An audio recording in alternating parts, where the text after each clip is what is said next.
And I really will appreciate it. Mr. Plateau, take it. Thank you. Good evening, ladies and gentlemen. My name is Richard Plateau. I'm the chair of Community Board 3. We're going to start the meeting with the invocation, and I'm going to ask if Ivy Gamble Cobb could please do our invocation.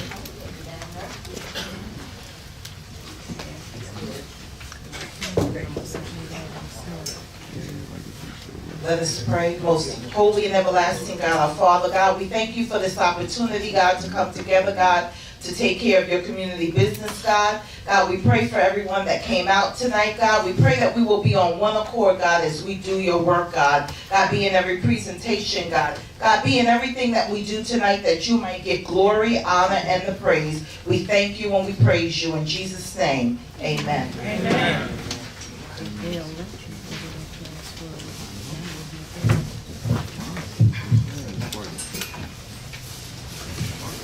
So I'm just going to read the agenda for tonight, and I'm going to go into my remarks after the agenda. So we're going to have acknowledgement of elected officials and community partners after my remarks, followed by District Manager Henry Butler's report.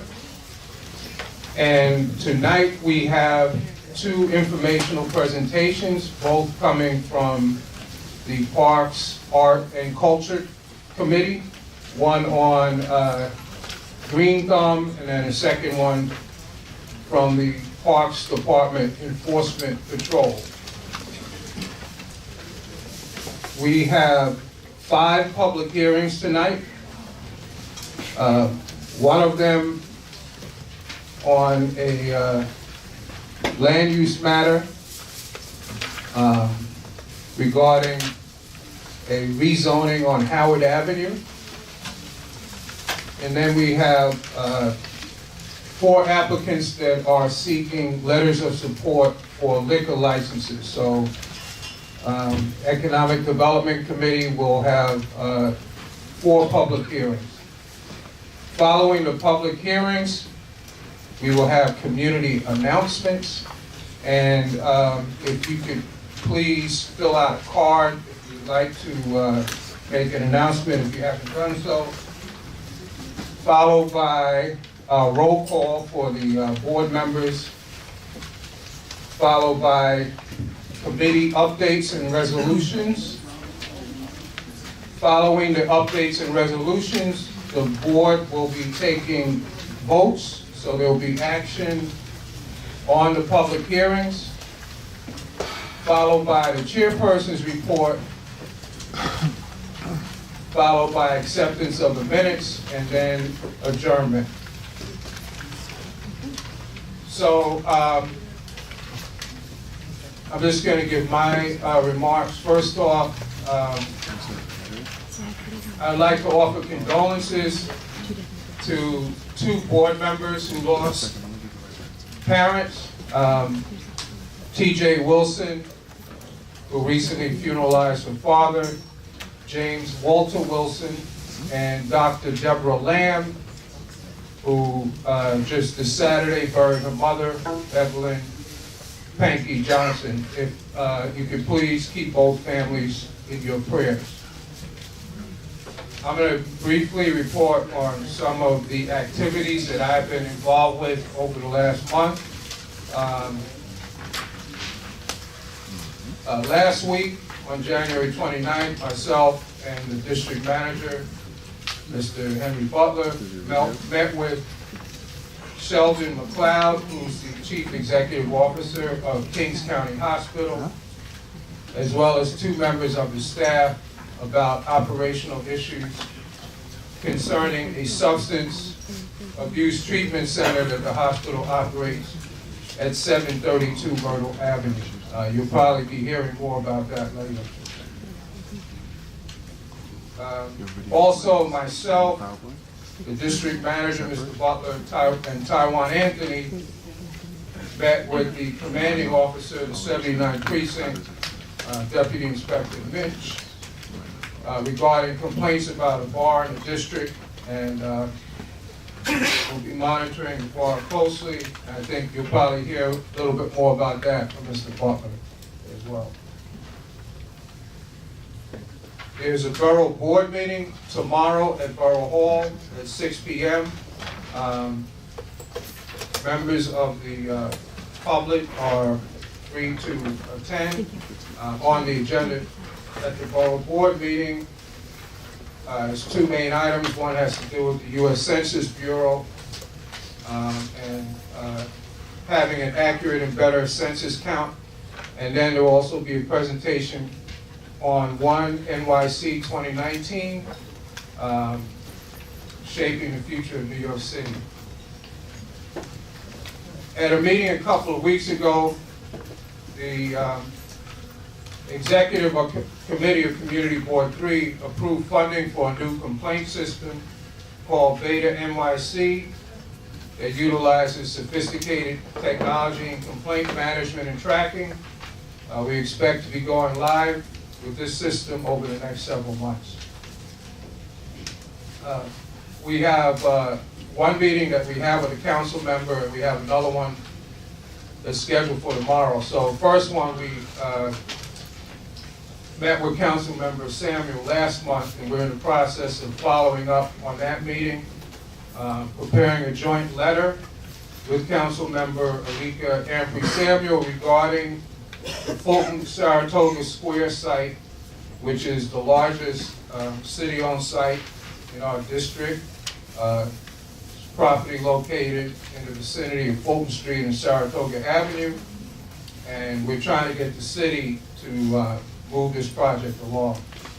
And then we have a meeting scheduled for tomorrow with the district manager, Mr. Butler, and Doris Penn, chair of the Land Use Committee, with Council Member Cornegie to discuss a site on Myrtle Avenue between Nostrand Avenue and Marcy Avenue. It was named the Van Court Project, but that's a development site that's been stalled for many years. So we'll be meeting with Council Member Cornegie about that. Finally, I'd like to thank the architect Dennis George, who was the first vice chair of the Housing and Land Use Committee, for his service to the board. He gave me a telephone call on Friday and said that he had to resign from the community board due to work commitments, but he assured me that he would continue to be active with his work on the Land Use, Housing and Land Use Committee. So that's it for my remarks. We're going to move on to acknowledgement of elected officials and community partners.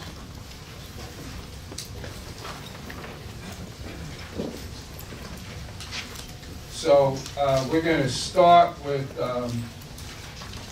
Deputy Inspector Winston Faison, 81st Precinct.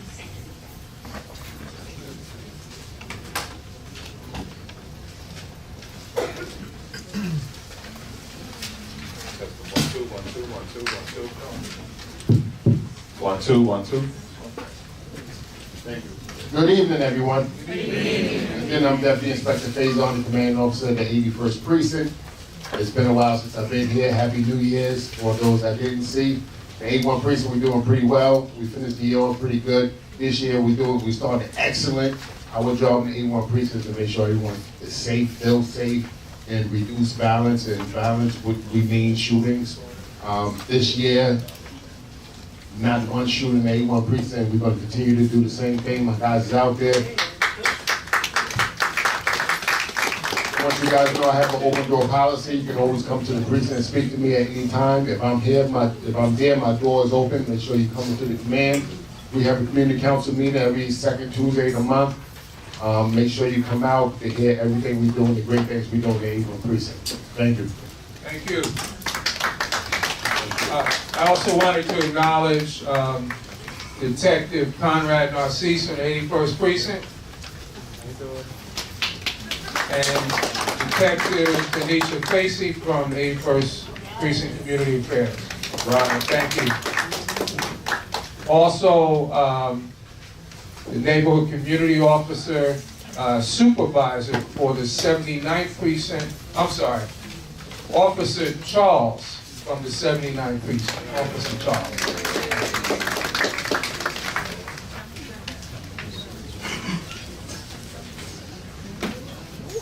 Okay, I've been told we were just joined by the Controller of the City of New York, Controller Scott Stringer. You want to come up? Y'all can clap.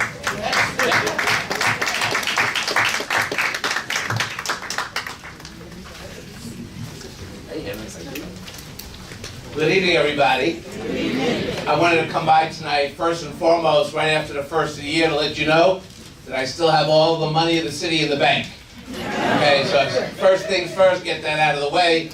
Pension checks are going out on time, and we are still doing well. But I wanted to come by tonight because I said when I got elected years ago that I would come to community board meetings so that I could tell you directly some of the work that we're doing and some of the issues that you care about. And one of the things that I care about more than anything right now is who is going to be able to stay in the communities that people built.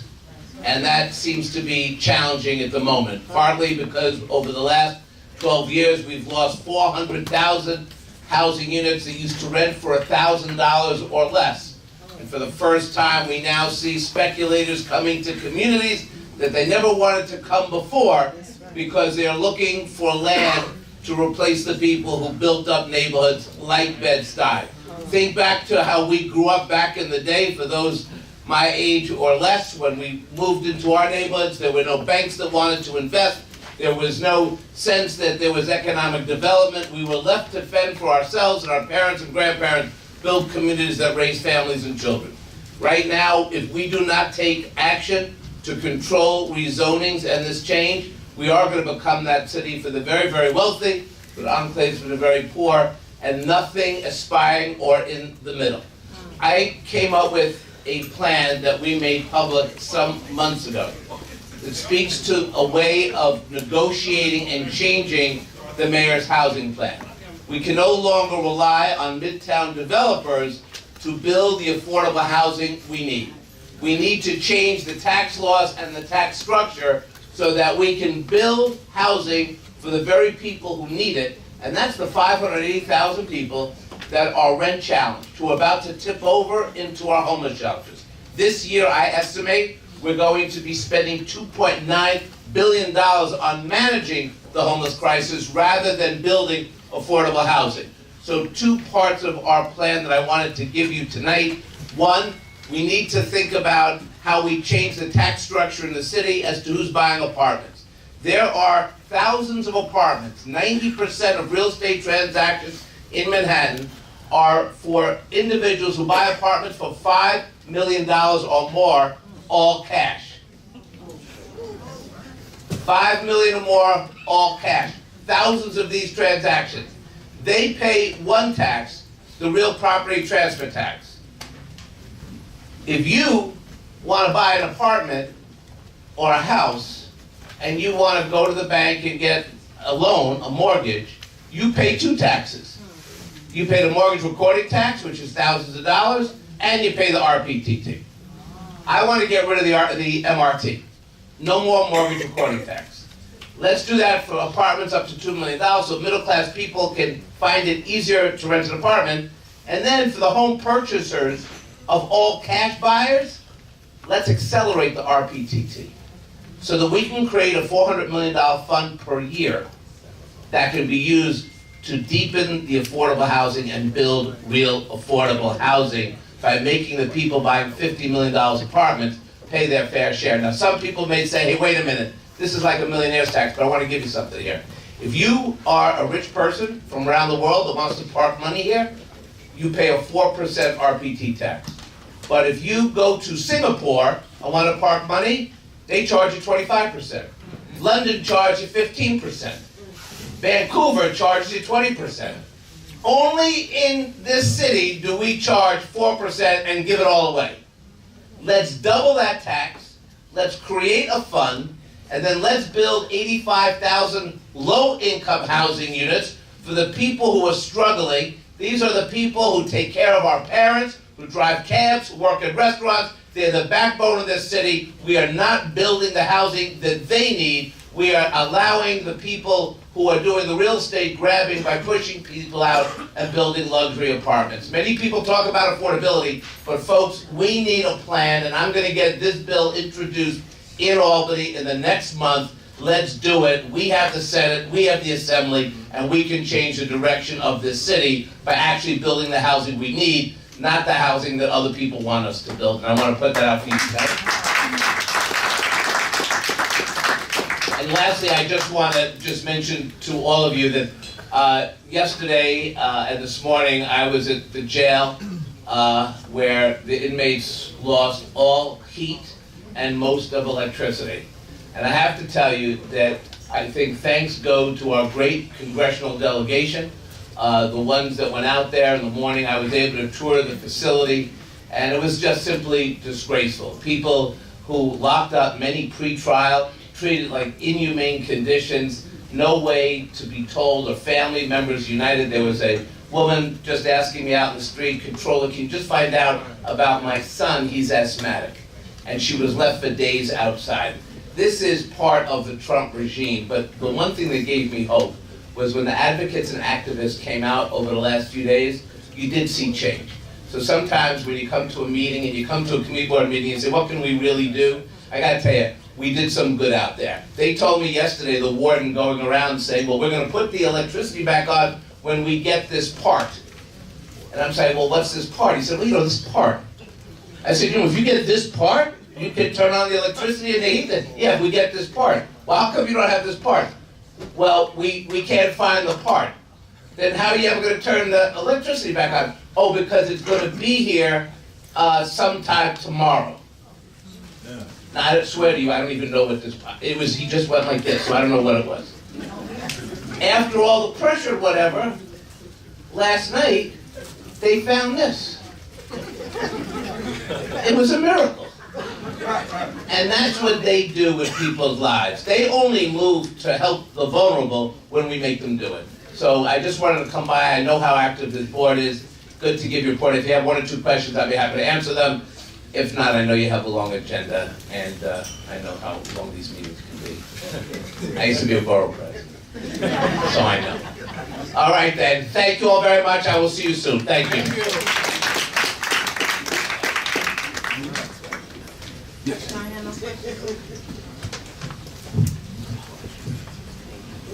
Just want to also acknowledge Josh Pierre from the Controller's Office.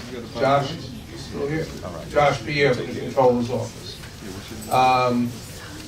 Also wanted to acknowledge from Borough President Adams' office, Candace Julian. Candace. All right. Okay. So if you could please be ready in this order, from DA Eric Gonzalez's office, Shelton Jones. From Council Member Cornegie's office, Jacqueline Wright Williams. From Councilwoman Alika Ampry Samuel's office, Kim Robinson.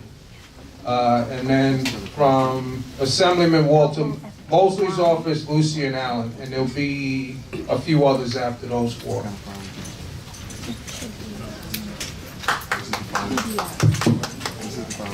Good evening, everyone. I bring you greetings from DA Eric Gonzalez. I have one very brief announcement. We are celebrating Black History Month on February 19th. We just solidified a location, but I can't say it yet, so the flyer and everything is ready. However, if you want to come out, you can RSVP to me directly. Again, that's Tuesday, February 19th, the day after President's Day.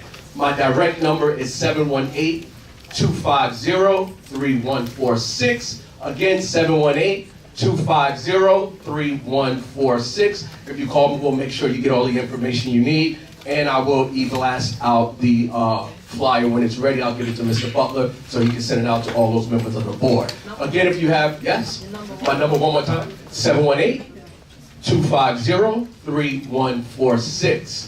Again, 718-250-3146. Thank you, God bless, and have a great night. Thank you, Mr. Jones. Before the next speaker comes up, I wanted to acknowledge Sharani Perry. Sharani Perry from Interfaith Hospital, Director of Community Relations.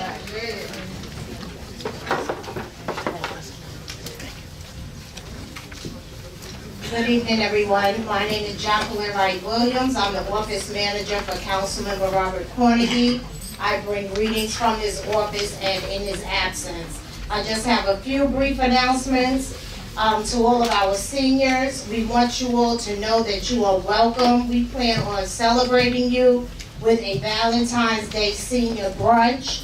The brunch will be held on February 14th. So if you're not a senior, I'm sure that you know a senior, you have a grandmother, someone, an aunt, someone, please have them come out. It's going to be a joyous occasion. We are doing this celebration in association with the 79th Precinct Deputy Inspector Charles Minch. And if you have any questions, feel free to call our office at 718-919-0740. We also have an advisory board that we do monthly. We were told that in our neglect, we didn't realize that when we started scheduling them, that they were being held on the same day as the VITA meeting. We have since shifted our meeting to the second Saturday of the month. So we ask that you all take a moment on your Saturday mornings, the second Saturday. This will start beginning in March. So we will have one on February the 23rd. And our topic will be substance abuse and the K2 epidemic, and that will be from 10 to 2 p.m. Again, our apologies for having a conflict in calendar with VITA.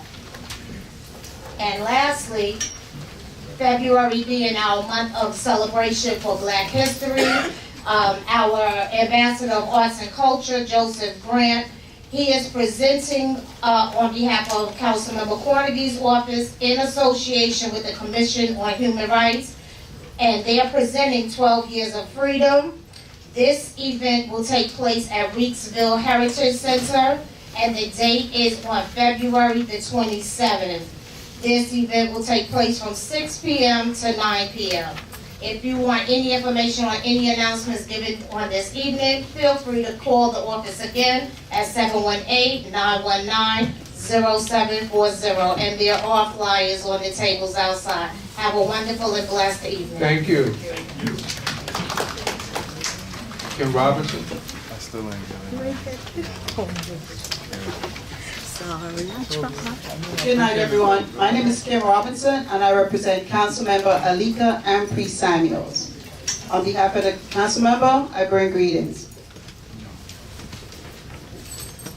The Councilmember introduced 4 new bills into City Council this week, actually today. One specifically, a law requiring HRA staff and contracted staff be trained on the de-escalation policy, tactics, and trauma-informed care. And this came out of what happened to Ms. Headley at the HRA Center in downtown Brooklyn. We have a newsletter, and all the information is in there, so I'm not going to go through all of it in the interest of time. One thing I do want to share is on February 27th, we have a homeowner and landlord resource fair, which is happening at PS5 at 820 Hancock Street, and that's from 6:30 to 8 p.m. That's with Department of Housing and Preservation and Development. Some of the topics include property tax exemption abatement, HPD home repairs improvement loan, foreclosure prevention, how to clear housing condition violation. And again, all this information is outside in our newsletter. Our office number is 718-953-3097. Feel free to call or stop by 400 Rockaway Avenue. Thank you and have a good night. Thank you. Is Lucian Allen here? Yeah. Okay, before he comes up, I just wanted to acknowledge Jennifer Joseph, the Chief of Staff for Councilmember Samuels. Jennifer, you here?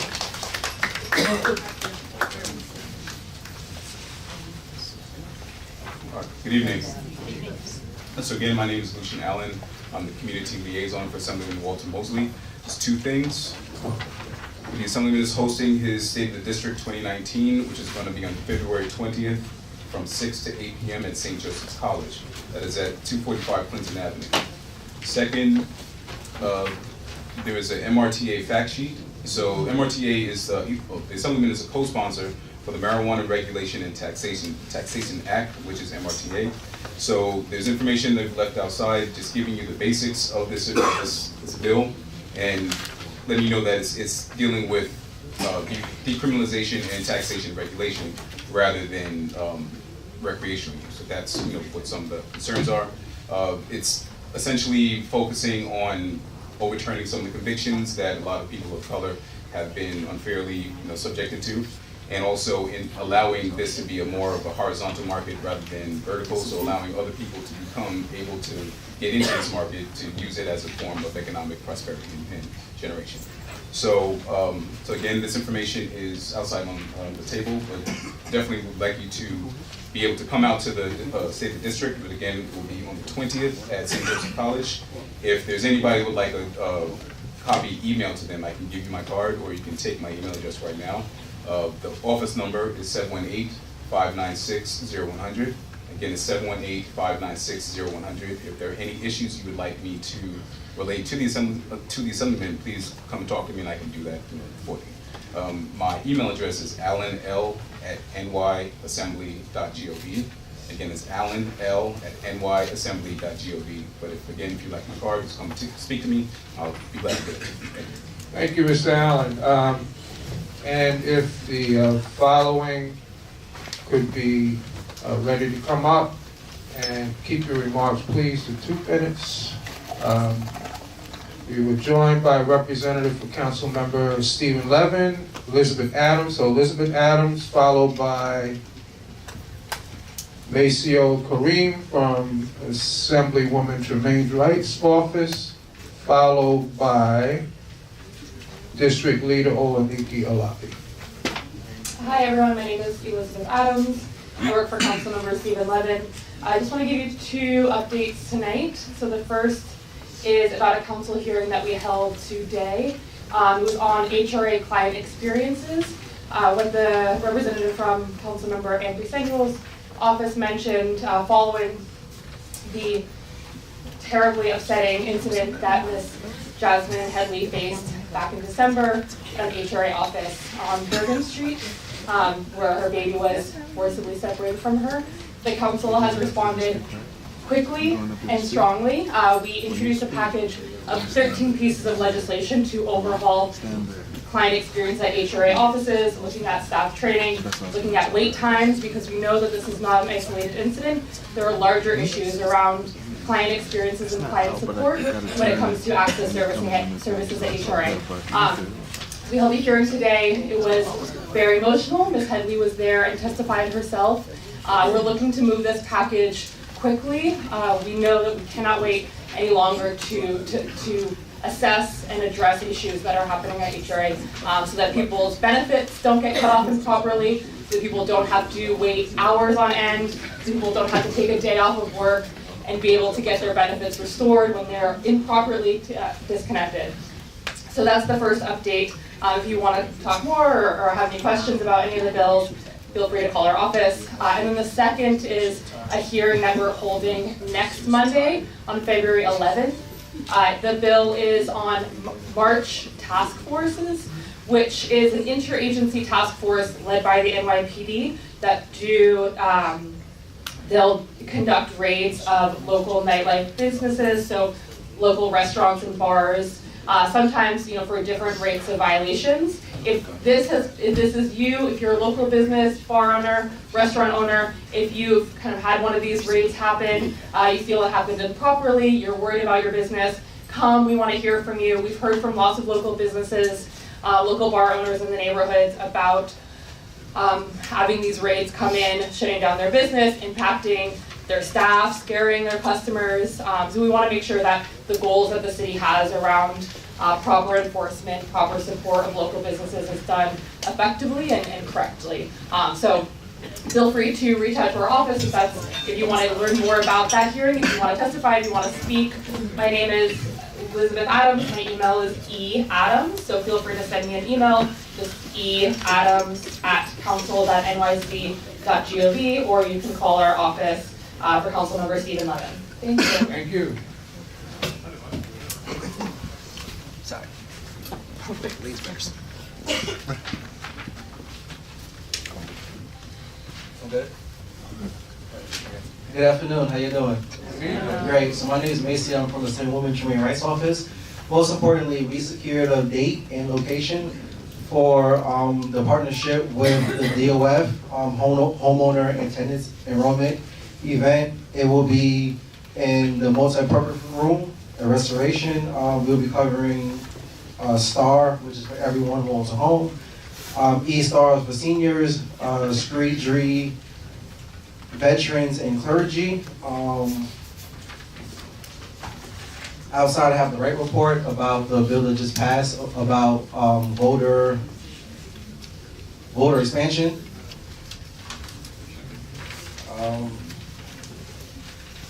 We have census, and we have the census about the jobs and exactly what's going to be on the census. Like, you know, everybody's saying to put black if you're black. Don't kind of put like Caribbean or anything like that.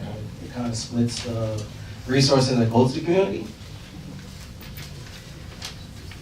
And like I said, we have the homeowners guides in the right report. So everything outside, and if you need help, the building, we're located in this building on 4th floor, room 417. If there's any deed theft or anything else going on in the community, please call. The number is 718-399-7630. My name is Macy Kareem. Again, room 417. Thank you. Have a good day.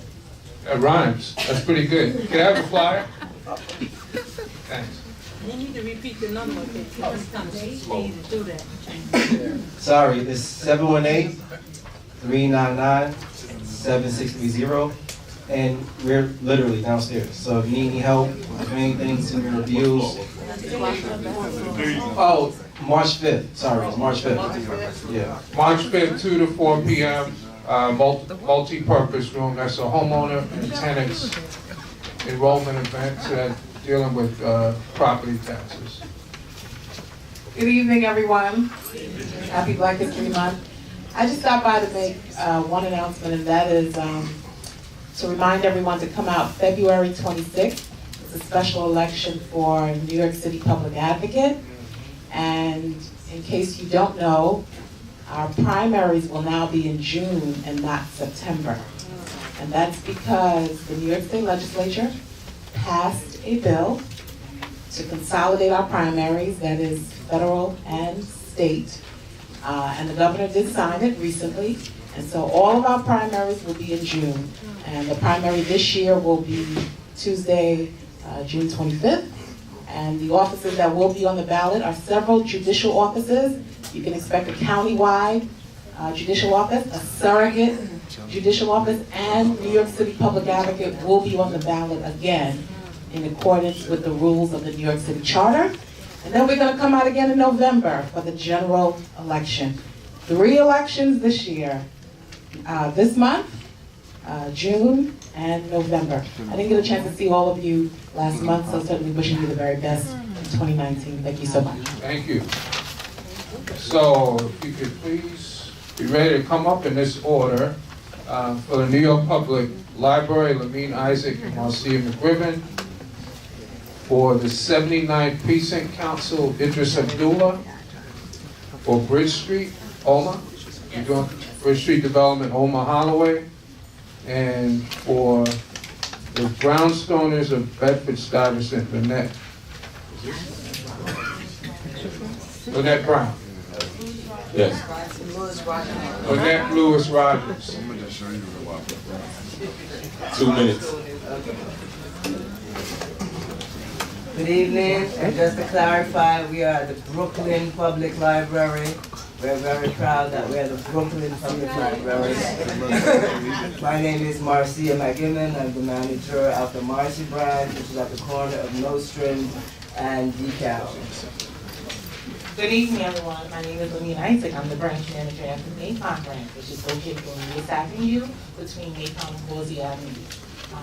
tonight. I just want to announce that we're gonna have several Black History Month programs. Sorry, we're gonna have several Black History Month programs taking place at the branch this month. We have movie screenings every Wednesday at 6 p.m. So come and join us for those. You can look online, and I have a flyer outside with those listed.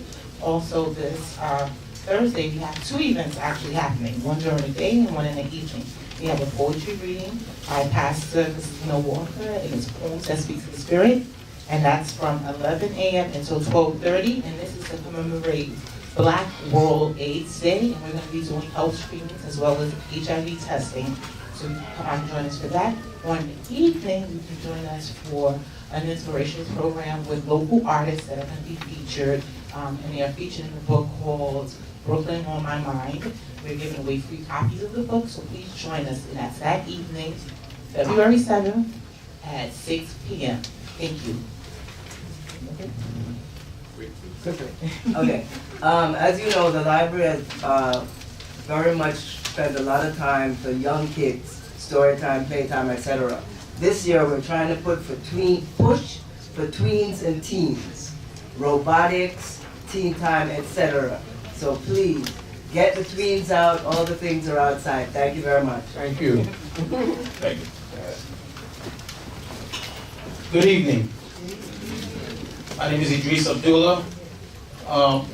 If you got the flyer from 79th Precinct Community Council, this is just a reminder that we have the monthly meetings February 27th, 2019. It's held at Brooklyn Job Corps, 585 DeKalb Avenue, corner of Nostrand and DeKalb. Our starting time is 7 p.m. sharp. One thing I'd like to say in reference to the Precinct Council and the community, we need to really try to make these Precinct Council meetings. These meetings help bridge and tie better communication between the police department and our community. So come and address any issues that you might have. You might feel that there's a way for us to become better acquainted with our beat officers. Maybe you might want to see more beat officers. Maybe you might want to address the situation between the sensitivity and the community and the police officers. Any issue that you might feel that needs to be addressed, address it at these particular meetings. So let's try to remember the flyer is green, and I think we passed it out. But again, we want to try to make sure that we make these meetings. Thank you, and again, have a nice evening. Thank you. Next speaker is coming up. Just wanted to acknowledge from Senator Montgomery's office, Shakti Robbins. Shakti Robbins here. Is she here? All right. Way in the back. Hello, good evening. I'm Holloway, Director of Community Engagement for Bridge Street Development Corporation. I have three quick announcements. One is tomorrow at 6:30 on that's Tuesday, February 5th. I will be hosting a workshop for Block and Tenant Association leaders who would like to know about discretionary funding, how to apply, if they should become 501c3s, to be or not to be. This is only for Block and Tenant Associations or those who are considering regarding funding. That will be at Bridge Street on 456D Nostrand Avenue, entrance on Jefferson, at 6:30 tomorrow. We are actively recruiting young people between the ages of 18 to 24 who are out of school, out of work, for a 14-week, 10-hour-a-week internship program. We're looking for young people in Bed-Stuy, Clinton Hill. We are taking up to 40, and we have about 2 weeks for recruitment. If you know any young person who's currently out of school and not working or underemployed, the internship is $15 an hour. Minimum wage has gone up tremendously. So please send them our way. And last, we will have a Bed-Stuy Works Alliance for Block and Tenant Associations meeting on March 2nd. We'll be at 10 a.m. at Quincy Senior Residence at 625 Quincy, and the focus will be the community board. Really explaining what we do and having our member chairs present to kind of talk about what our committees do at that meeting. So please, if you have any questions, just please reach out to me. Thank you. Lynette Lewis Rogers. I'm not sure who Lynette Brown is, but I don't know either. Good evening, all. I am Lynette Lewis Rogers, and I am the current president of the Brownstoners of Bedford Stuyvesant, and I just want to welcome all of you to our next meeting, which will be this coming Saturday, February 9th. We are being hosted by our partner, community partner, Interfaith Hospital. That's where our meetings have been. It's at 10 a.m. in the morning. This subject matter is going to be the census, the 2020 census. It's crucial, it's important, it's necessary. It's something we need to know about, plan for, and participate in. So please come out to our meeting next Saturday, 10 a.m., Interfaith Medical Center in the conference room on the first floor, all about the census. For those that are voting registered members of the Brownstoners, the meeting is open to everyone because we really want you to hear and understand what's happening with the census. The second half of our meeting will be for those that are registered members, to which you're all welcome to become. You don't have to live in Bedside, you don't have to own a home, you don't have to have a brownstone to be a brownstoner. You just have to care about Bedside. We'll be doing our voting at that meeting as well. So I'm the current president, but like all good democratic societies, we change hats, so there'll be a new board coming in after Saturday. So hope to see you all Saturday, February 9th, 10 a.m., Interfaith Hospital. Thank you. Thank you. Thank you for your many years of stewardship of that organization. Let's give her a round of applause.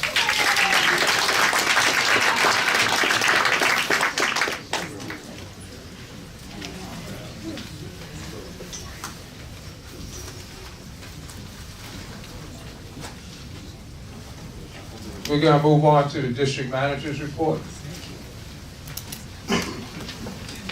Good evening, everyone. If you don't, the district manager's report is outside. This is the front cover of it. And I have some attachments to the back, on the back of the district manager's report. Let me go through this real quick, a little bit behind schedule. At the monthly district service cabinet meeting, that is my meeting I have once a month with the city agency reps and elected official representatives. National Grid, they are doing installation projects throughout the district of new gas pipes on several blocks in the district. And on the back of my report, if you don't have it, you will see on the third page of the report, you will see the blocks that they will be working on in the cross streets. It goes into exactly what work they will be doing. The page after that is the notice that is supposed to come to blocks 2 weeks in advance before they actually start work.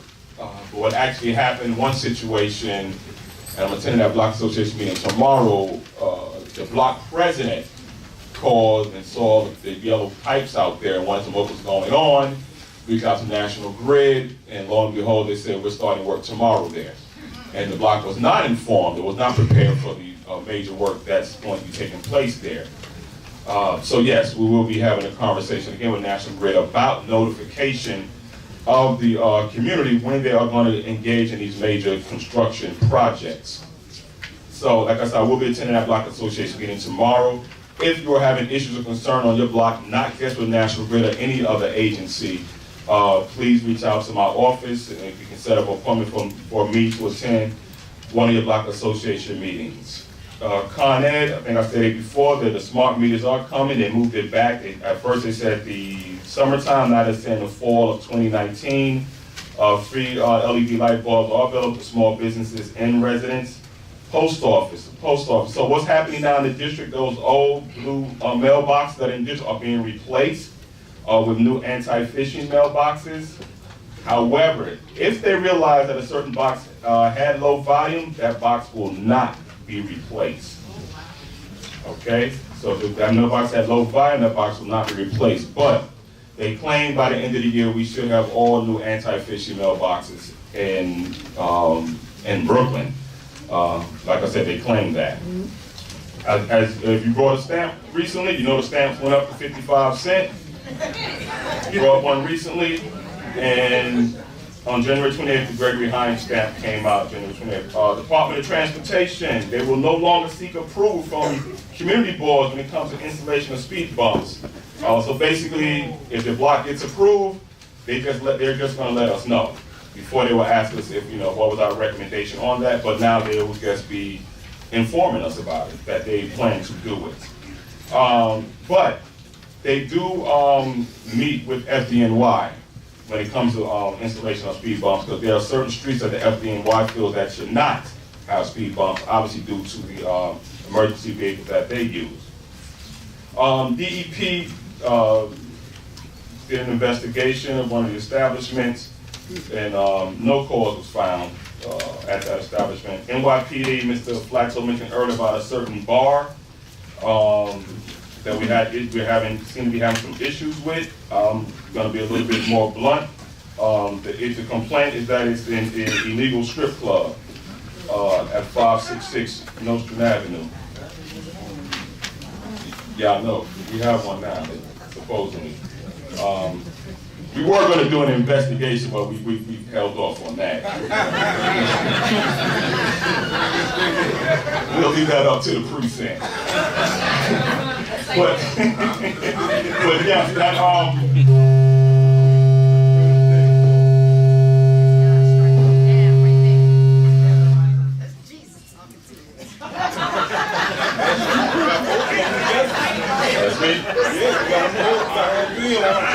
That's me? All right. I know, that's what it was.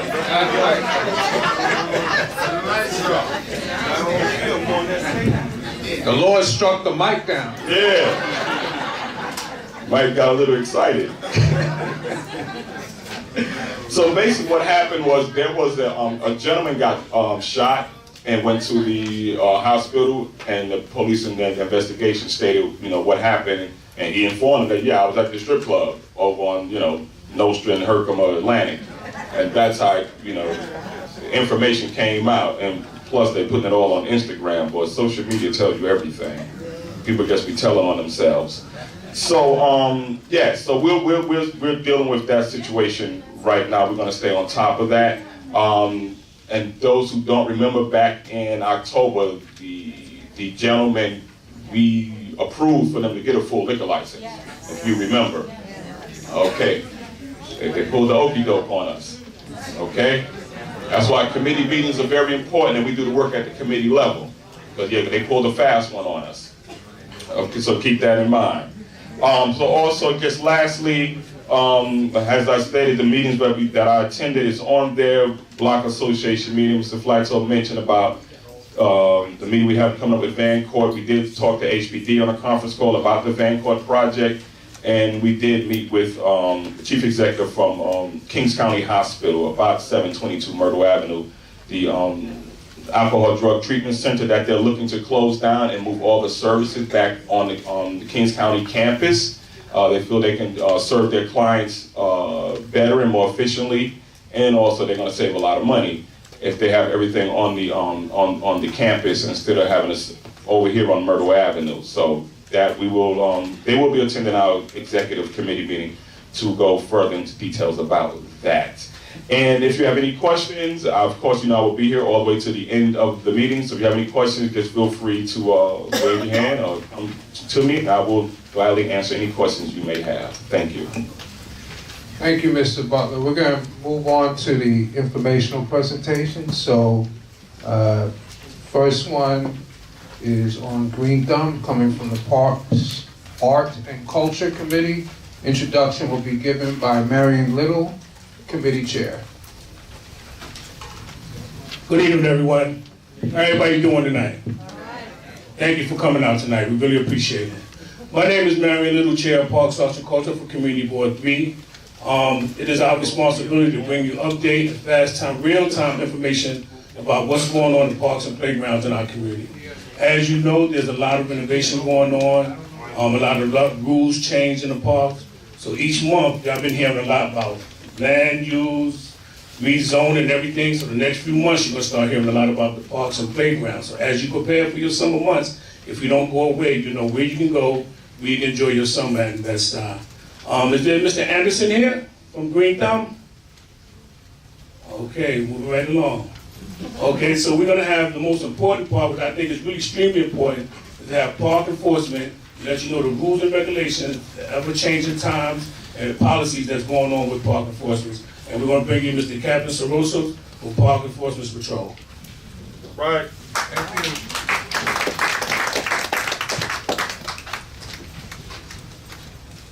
Thank you, Mr. Little. Yeah, I was invited here by the Parks Committee, from Cuba Board 3, and Mr. Little, Marin Little here, to give a small little presentation. Nothing that, something quick. How many of you know Parks Enforcement by chance? Show of hands. Not that many, right? Well, welcome. My name is Captain Cicero. I'm the captain of Brooklyn Parks Enforcement. I work on the 4 to midnight shift. I do have a partner on the 8 to 4, which is Captain Dulce. He could not be here today, but he should be here at another time in the date, if anything. I just want to introduce myself and my crew. We are about 50 strong, and we patrol all of the parks in Brooklyn, well, all of New York City. But I have a crew of about 50 with sergeants and myself. I don't own a district. I don't own a precinct. I own all of Brooklyn. So if there's any enforcement issues in Brooklyn, you're looking at the guy right here. You're talking to him right now. That's who it is. It's a tough work, it's a tough job, but I love it. I have to tell you that right now. What we do is we do quality of life issues. So if you have anything from dogs off leashes, bless you, people playing in the park after hours, adults in the playground, if you see any of that sort, smoking is a big one also, drinking, people loitering in playgrounds, that's a job that we do. We work closely with different precincts also. I think here's the 79th precinct. We work closely with them. So it's not just us doing it. We participate with the precinct also and work in partnership with them. So what we do at the end of the day is, like I said before, it's quality of life issues. And we go out there, we patrol, we have 2 shifts. We have an 8 to 4 and a 4 to midnight shift. Me, myself, I've lived and grew up in Brooklyn, but this is my 2nd year on as a captain here. So I want to put myself out there. I want people to know who I am. I'll leave some cards in the back, or if you want to, you can speak with Mr. Little with my contact. But if you want, my phone number over at the office is 718-437-1350. Or the best way to contact me really is email, which is Puchong, that's PHUCHONG .SRISURO @parks.nyc.gov.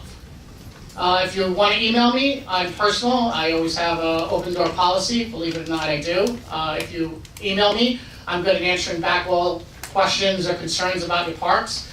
I always love the Parks Department, to be honest with you. It's a great place, but please don't ask about maintenance and operations. I'm really not here for that. I sometimes get at community board meetings, I've got a light out or I've got a fence that needs to be fixed. I could tell you that I could tell the department or whatever district board it is, get that fixed for you, district manager. But I'm right here, I'm really about enforcement. So we really take care of all the rules and regulations within the park, is what we do. Again, we're not that big, we're not that strong, but we get on all the complaints, and I rifle through each and every one of them each and every day, as my sergeant back there can attest to you, Sergeant Lawrence. Sure, I can tell you that I go through each and every piece of, mail or piece of 301 complaints that come through, and I personally do take care of it.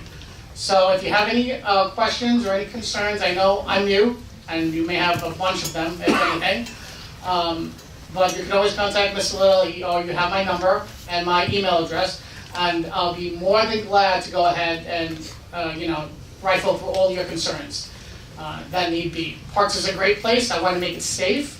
I know I want to make it safe, especially for the kids, because a lot of there's fresh air. They go out there, they exercise, and it's one of the few places that they can really go to and be free and run around. And that's what we're here for, to keep the parks safe. So anything in Brooklyn, any park that you live via, just let me know, and we can help each other out if anything. And again, like I said, if you need anything, you have my contact number and my email.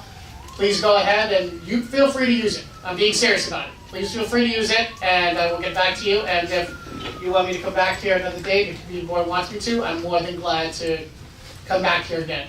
But thank you very much for your time, and stay safe out there. All right? Thank you so very much. Okay,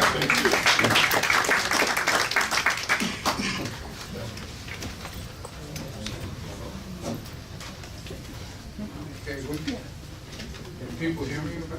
No.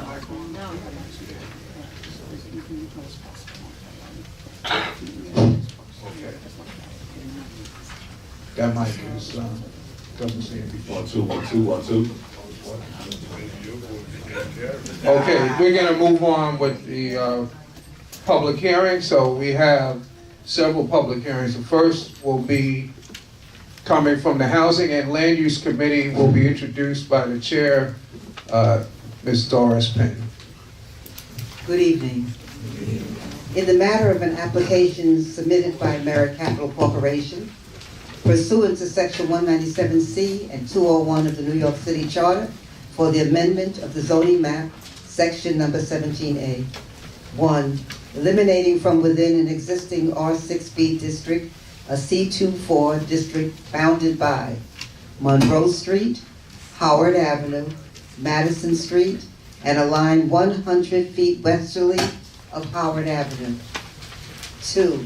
Changing from an R6B district to a C44L district, property bounded by Monroe Street, Howard Avenue, Madison Street, and a line 100 feet westerly of Howard Avenue. The presentation will be given by Lisa Orantia. And just very quickly, I want to say for our first vice chair, while they're setting up, our first vice chair, Dennis George. This speaks to term limits of community boards. And so I hope with him leaving us that the history is not going with him.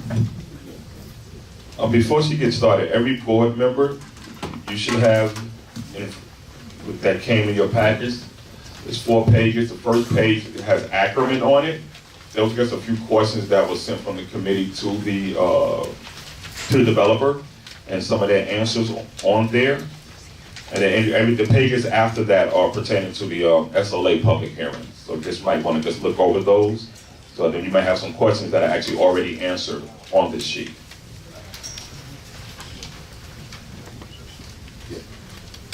Okay, floor is yours.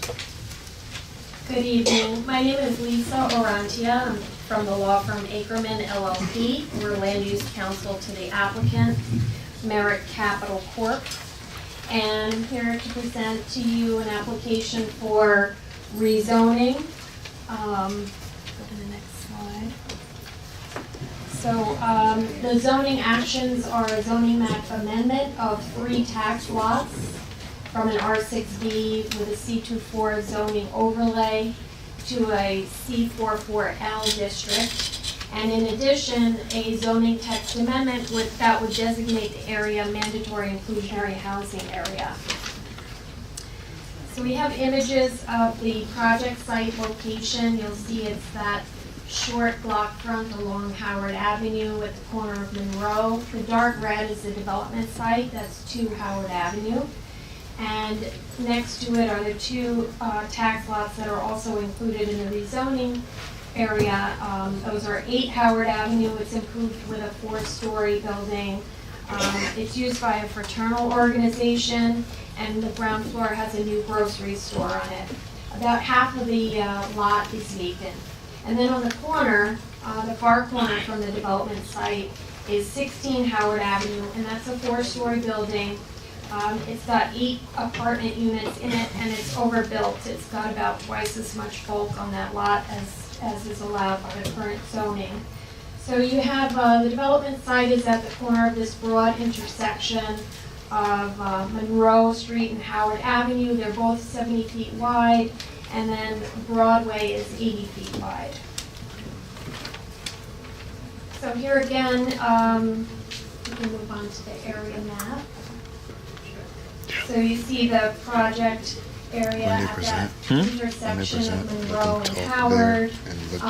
In the surrounding area is mostly single and multifamily buildings. They're 2 to 4 stories. Those are light yellow. In the blue, you see public facilities. There's a commercial corridor along Broadway where you also have the JMZ elevated lines. And there are a few 6- and 7-story buildings in the surrounding area. Notably, right across from the rezoning area is the 6-story high school. And then there's a new 7-story building across the street to the north on Monroe Street. It's 7 stories with 86 dwelling units. So here are the images of the site, views from Monroe Street. We also have views from Howard Avenue and Madison Street. Okay, next. Yeah. So this is the proposed C44L zoning district, and the application is to extend what already exists along that west side of Broadway. And the rezoning action is to facilitate the development of an underutilized lot. The current zoning would only allow for the development of a modestly scaled building, and that zoning designation is typically used to preserve row houses on side streets and mid-blocks, and so it's not appropriate for this location at the intersection of these wide streets. So we propose to extend and continue the existing C44L district. It will allow for increased floor area and height that's appropriate for this spacious intersection, and it would accommodate a taller building. The existing retail on Broadway and the transportation support the additional density, and the scale of the new development would be compatible with those 6- and 7-story buildings I mentioned. In addition, the proposed rezoning would bring that corner lot into compliance, the one that's currently overbuilt. So next is the proposed development. This is an illustrative rendering of what the 6-story building would look like.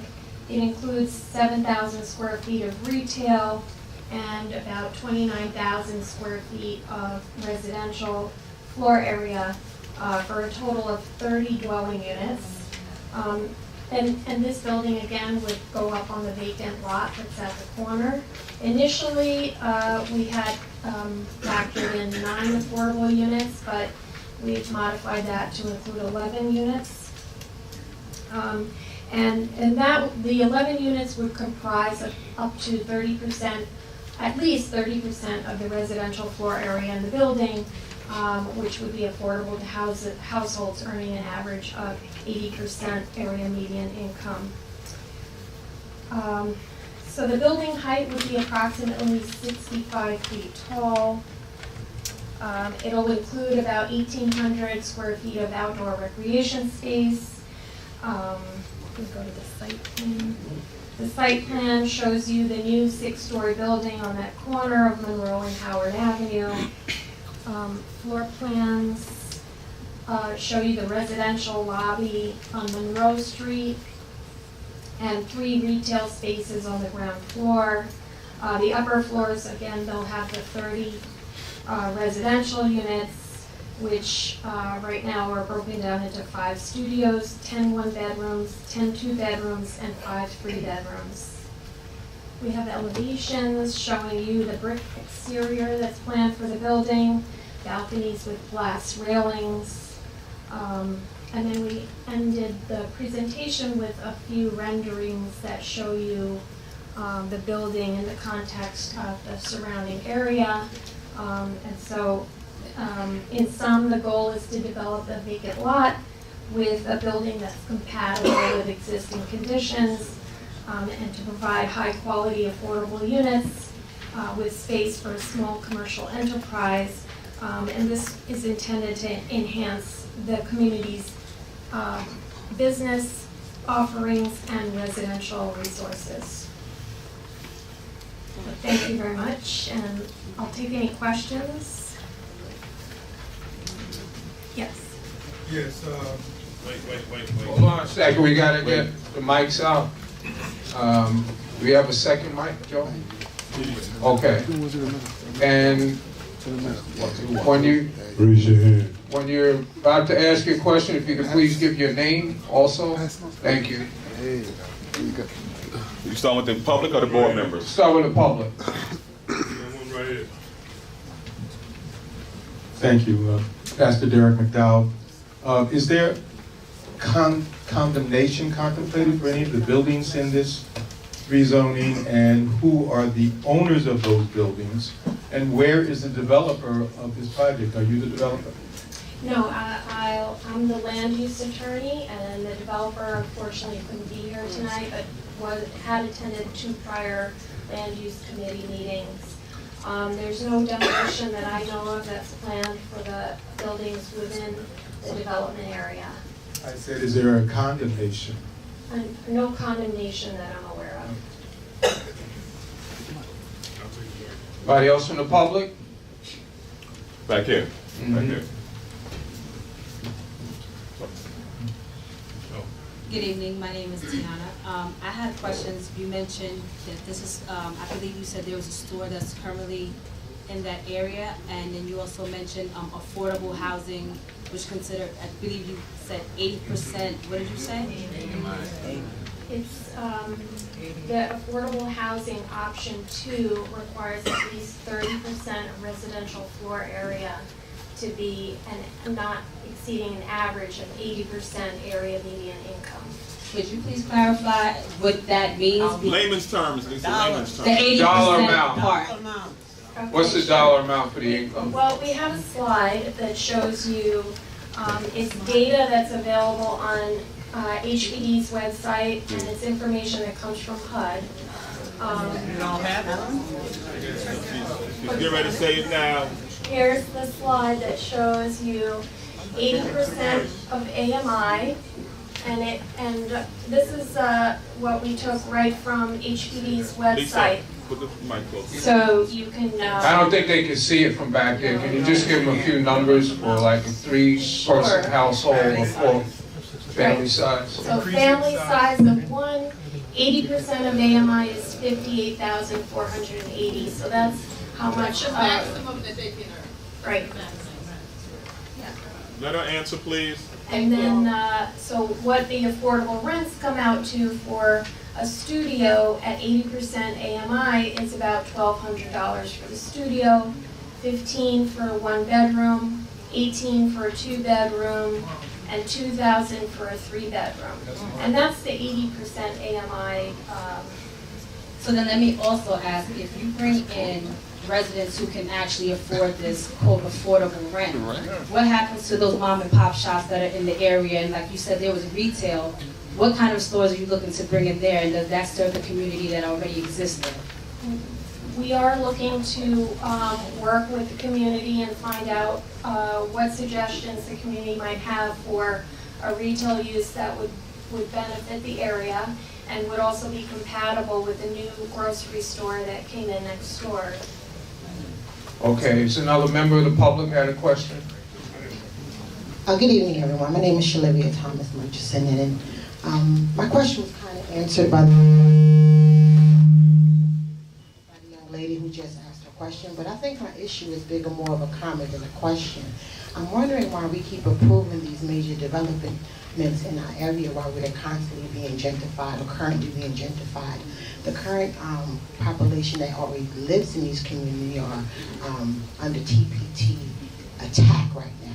You know, so when we talking about affordable housing, are you building these buildings in lieu of not taking existing properties, or what are your take on the affordable housing program that the mayor is heading up? Are you a partner of this TPT program, or are you just offsetting the TPT program that took already millions of dollars of properties from existing homeowners in our area? So I think that's more of a question and a comment. Why are we still handing out these approvals? Why our area is under attack with gentrification, and we're constantly saying yes to these new development companies?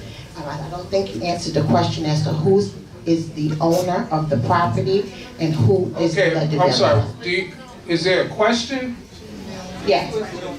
That was 3 questions. So who is the owner of the property? Who is the developer? And why do we keep handing out these approvals while we're constantly being gentrified anyway? Who's the owner?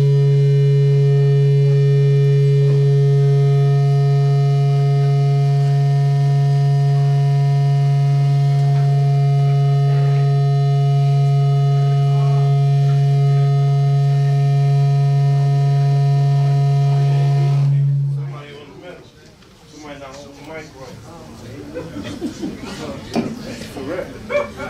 The owner is Merrick Capital Corp., and they've been in the development business for 30 years.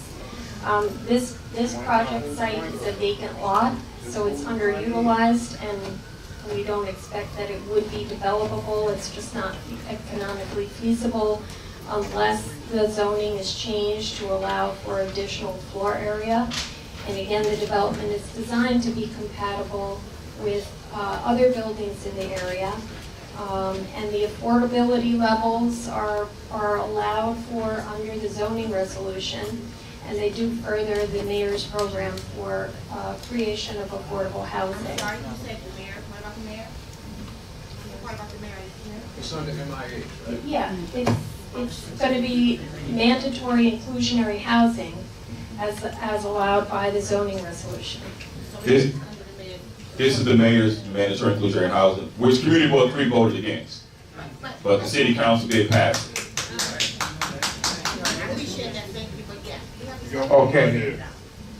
Yeah, Rob Smith from Bedford. You mentioned many aspects of this particular development, but what I did not hear was the total number of people that you expect to occupy, number one, and I heard no mention of parking.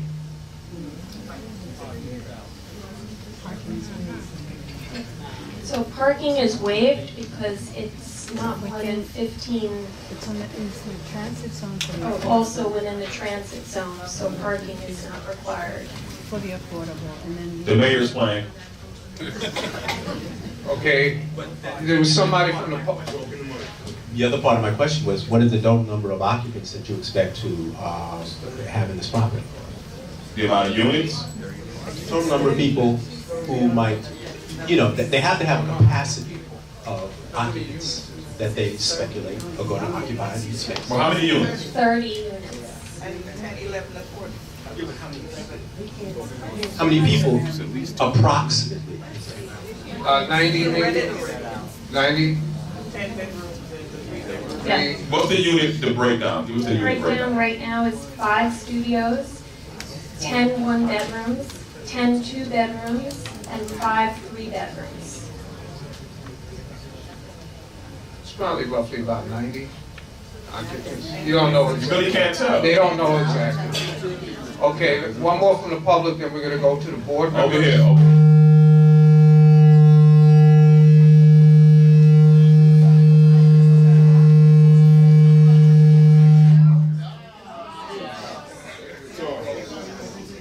That's up. Don't hold the mics on the bottom. Hold the mics right here. Good evening. My name is Jerome. I was curious if you could speak to whether or not Merrick Capital had any recently approved developments in Brooklyn. What was the community receptivity to that? I'll have to get back to you with that information. Okay, I think there was one other member of the public that had a question. Joe?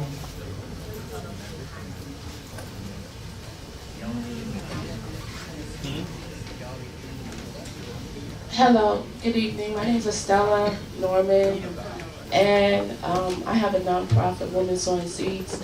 And I want to ask, are there going to be any benefits for the community members that live in the neighborhoods, so far as workshops or community space that they can use, jobs?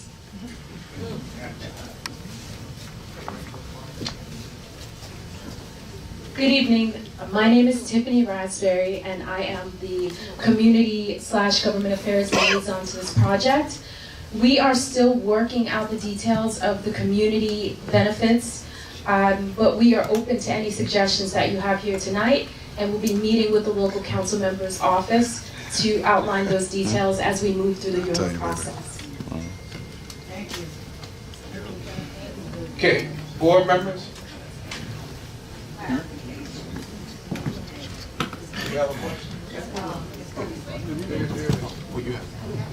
Okay, my name is Greg Glasgow from the Community Board. You mentioned that there would be 11 of units for affordable housing. Can you give me which units are designated for affordable housing from your from the studios, 1 bedrooms, 2 bedrooms. I'd like to know which one, how many in each group were designated for affordable housing.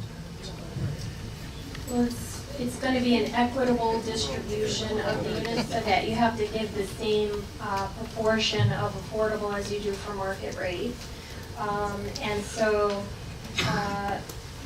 that would be approximately, for the affordable units, 2 studios, 3 1-bedrooms, 4 2-bedrooms, and 2 3-bedrooms. Wow.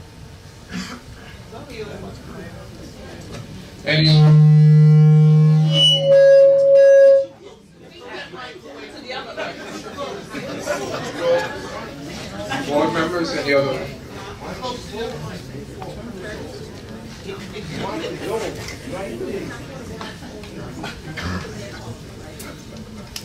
Thank you. My name is Dr. Deborah Lamb. This is not my area of expertise, and so I'm really just trying to understand what you're asking. And so I understand that within an existing R6 district, the maximum commercial floor area ratio, which is the FAR, is 2.0, and the FAR is the ratio of total building floor area to the area of zoning lot. So my first question is, what is the square footage of this lot? Are you the architect? 8,000, yes. Could you come up? Because you mentioned that 8,000, well, you said no, 18,000 square feet was outdoor recreation space. Thank you. Introduce yourself. Good evening. My name is Nellie Hennessy. I represent Jerry Caliendo, the architect. Yes. So the lot size is 8,000 square feet. Okay, and so there are 30 apartments that you are planning. And I understand that the required parking is 50% of dwelling units if 30%, 30% if 10,000 square feet or less, right? And it's waived if it's less than 15 spaces. If you have 30 units, why would you just assume that there are only 15 spaces? 30% is no, it's 30% is the requirement for the parking in the R7A, not 50. Right, it's 30% if it's 10,000 square feet or less, and it's only 8,000 square feet, correct? Yes. Okay, so if it's 8,000 square feet, then you're required to give 30% of required parking, right? Unless it's less than 15 spaces. Units. 30% of the amount of units. Unless it's less than 15 spaces. Correct. Right? Okay. And in fact, so how many? So it was 30% of 19 units because the 11, the affordable, doesn't require any because you're within the transit zone. So you have. I just want to say that's the mayor's program. The mayor's program is that there's no parking for the affordable apartments. Okay. All right. My other question is that you want to change from a commercial overlay, which is mapped within a residential district, to a completely commercial district. Is that correct? That's correct. Okay. My issue is that on looking at the Google Maps, this is a residential district, even though it's directly across from McDonald's right there on the corner, all right? And it has the, it does have the high school on the corner, all right? And it does have the elevated train. It's not completely on the front of that particular corner because you have Howard before you get to Broadway, and the elevated train is on Broadway. And so why would you consider this solely a commercial district when it is really a residential district with a commercial overlay? Yeah, one of our slides shows you the existing C44L district that we're seeking to extend southward. So that C44L district exists right to the north of the... Can you speak up? Sorry. The C44L exists just to the north of the site. So this would seek to extend it southward for 1 block. Right. However, oh, you want me to stop?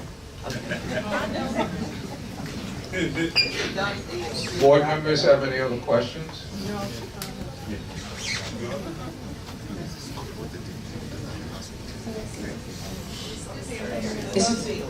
Hi, Janelle Swift, Community Board Member.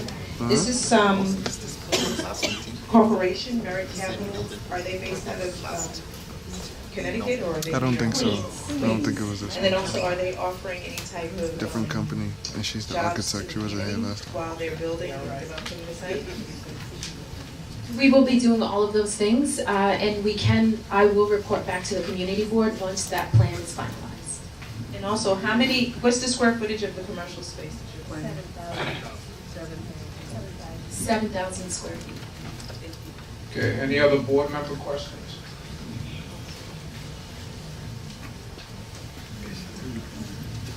Hi, Chinyelo Udo, board member. So I'm just a bit concerned about the comments that you're making regarding how this is supposed to benefit our community.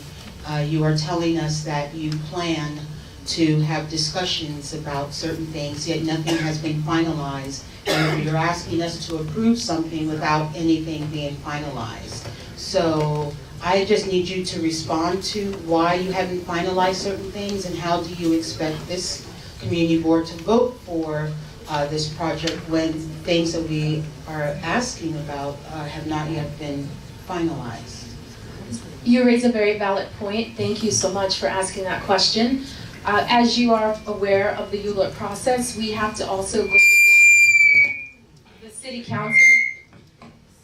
We have to also go before the city council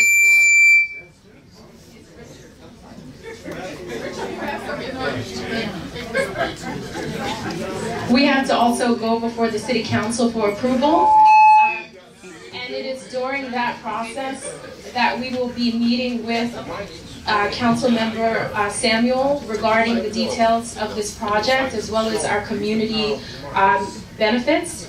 And so she will hold us responsible and accountable for the details of this project that we have not quite figured out yet. And because we have not formally met with her to discuss this, we don't have a formalized plan, but we will be meeting with her office shortly.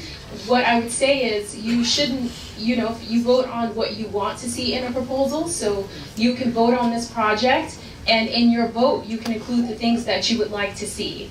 That would give us some directions in what way we should be going in our negotiations regarding the community benefits as far as jobs are concerned and nonprofit partners, etc.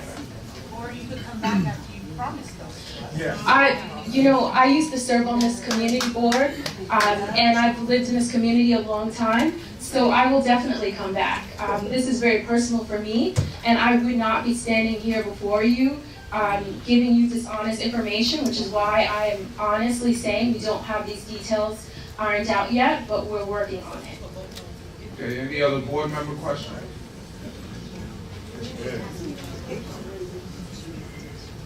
Do we have to vote on this before we see the owner of this project or whatever? Is it compulsory that we vote tonight on this? Yes or no? Yes.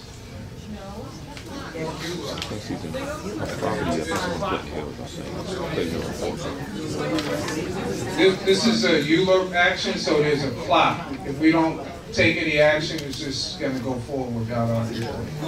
Yes. Any other board member questions? Okay, if not, I'm going to... No, I just wanted to say board members, committee members, we're going to caucus. Okay, thank you very much. So we're going to close the public hearing and move on to our next public hearing. Testimony. Before we get to the next public hearing, I just want to make an announcement that this Wednesday, Arts and Culture Committee, Mr. Little? Mr. Little? Yes, sir. Mr. Little, you're having the scope meeting by Sarasota Square, right? Yes. This Wednesday? Yes. Yeah, so this Wednesday, Parks Department looking to make some changes to Saratoga Park. The Borough Commission will be at the committee meeting this Wednesday. The meeting is actually going to be in the multi-purpose room in the main building, if they have some heat over there. That's where the meeting will take place. That's at 6:30. There'll be a scope meeting about the changes, renovation pertaining to Saratoga Park. So if you can make that meeting, you want to see what's going on with your park, Saratoga Park, 6:30 this Wednesday, Parks Committee. So we're gonna move on to the next public hearing. It's coming from the Economic Development Committee. There's actually gonna be several public hearings, so I'm gonna call up the first vice chair for the Economic Development Committee, Mr. Mark Abu Faisal. Good evening, everyone. My name is Mark Abu Faisal. I'm the Vice Chair of the Economic Development Committee. Tonight we have 4 businesses seeking letters of recommendation for liquor licenses.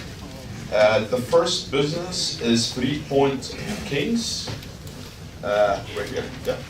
And the presentation will be conducted by Michael Kelly, their legal representative.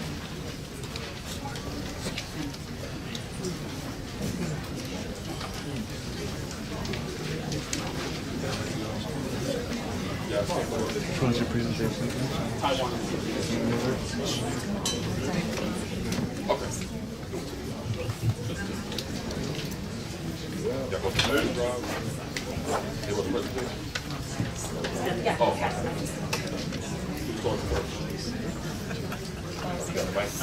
Good evening, everyone. My name is Bob Callahan. I'll be presenting for Mr. Kelly this evening. With me are Eric, Matt, and Fanny, who are the owners of the location. This is an on-premise liquor license application for 3 Point Kings LLC. We're located at 1452 Fulton Street between Brooklyn and Kingston Avenue. We're seeking approval for this license. Our establishment will serve food and drinks in an inviting atmosphere, like a cozy bar tavern type atmosphere. Our hours of operation will be from 12 noon to 4 a.m. 7 days a week, and our target age is 25 years and older. Previously, a sports bar was there called the Low Post, which had a liquor license till 4 a.m. Fanny is a local resident, so she lives in the neighborhood. She will be very hands-on in the location. Eric is an owner of Burley Coffee Shop, which is at 356 Fruit Avenue for over 4 years. So the owners are from the neighborhood. They're very familiar with the neighborhood. They have businesses in the neighborhood. We'll have 8 tables with 31 seats and a bar with 16 seats for 47 total seats and 22 standing room. There'll be no outdoor seating for patrons. We'll provide music, background only from iPad. Yep. From an iPad. This is a copy of the menu. They have small plates, big bites. There's some pictures of the food as well.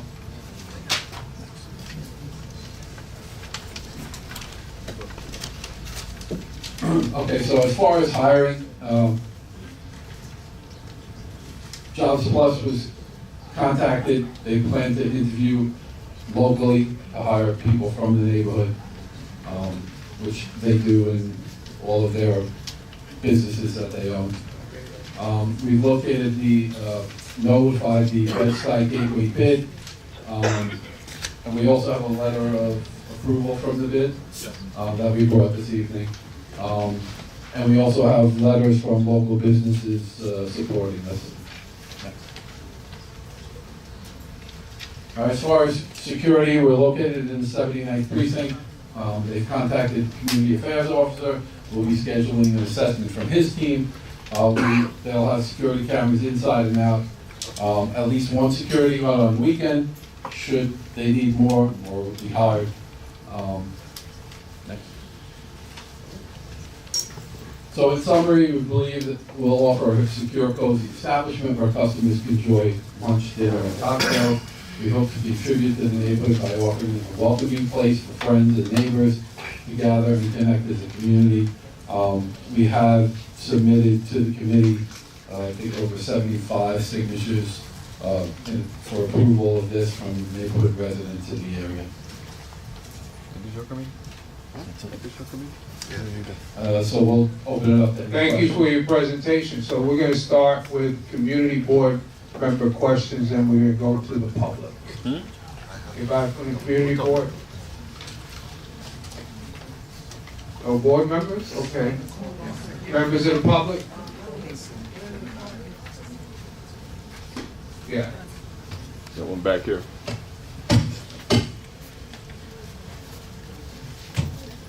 Good evening. This may seem like a small irrelevant question, but I encountered this. What's your name? My name is Tiana. Thank you. You mentioned that you want us to make this a community neighbor friendly. I'm sure you're aware there are African Americans that live in that area. One problem I encountered one time was at another establishment out in Williamsburg, and the music wasn't exactly what everyone who's 25 and older would want to hear, with the language and derogatory comments. Derogatory lyrics. And even as a customer, I complained, listen, that's not something I want to hear. And the response was, well, that's what we play. And I wanted to know if your establishment would be sensitive to that when you're going to have, you know, members of the community of different colors, creeds, and the like, who may be offended by that kind of atmosphere. In short, yes. If they are in our establishment and you hear anything that is offensive to you, please let us know, and we will change it or put on something that you like. It's going to be in a friendly environment. Any other? Okay. Any other members of the public for now? Okay, we'll go back to the board members.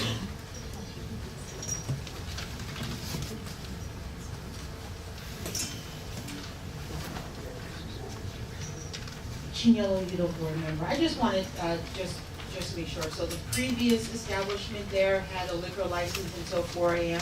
Correct. Okay.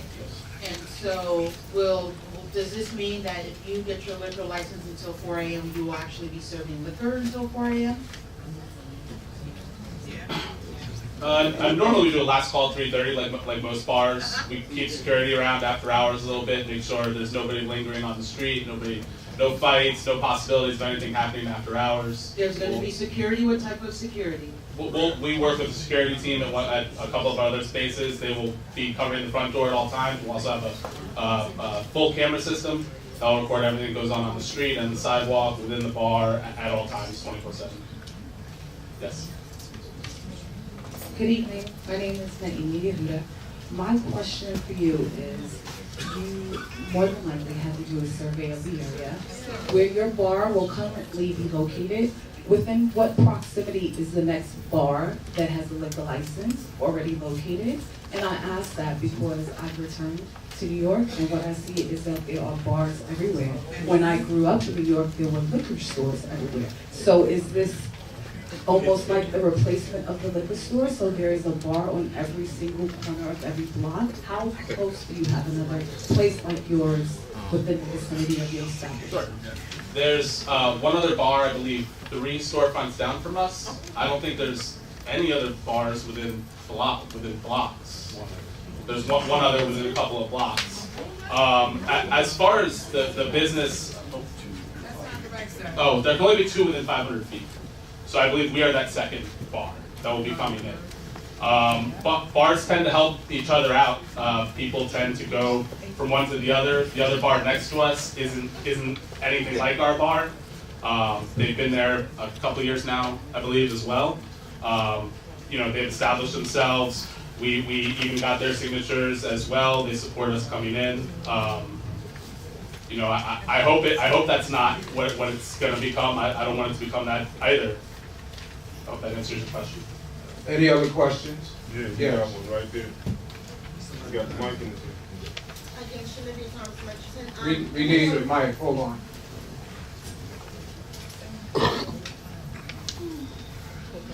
Good evening. I'm Shalivia Thomas Murchison. I reside here on Madison and Nostrand, so I'm from the area. I was born in Nostrand Avenue. I just had 2 questions. One, where were you guys born, where you're from personally? That affects the area in which you decide to do business and why you do business there. That was the first question. The second question is, how many staff members exactly will your establishment offer to the community? What we're seeing is that these establishments are coming to our community, but they're hiring anyone from the community. They're only using us as the patrons of these establishments, and never the employees. So exactly how many staff members do you have, and how many of those jobs will be offered to the community directly? So, for your first question, I know Eric's from Stuyvesant, Fanny's from Northern Jersey. My family's from Canarsie, but I did grow up in Jersey. I've lived in New York, I've lived in Brooklyn the last 20 years. Stuyvesant. Stuyvesant's 14th Street, 1st Avenue. Manhattan. Manhattan. Right there. I still live there. My father. Yeah, originally Alphabet City, yeah. But that's where they're originally from. So Fanny lives here in the neighborhood. And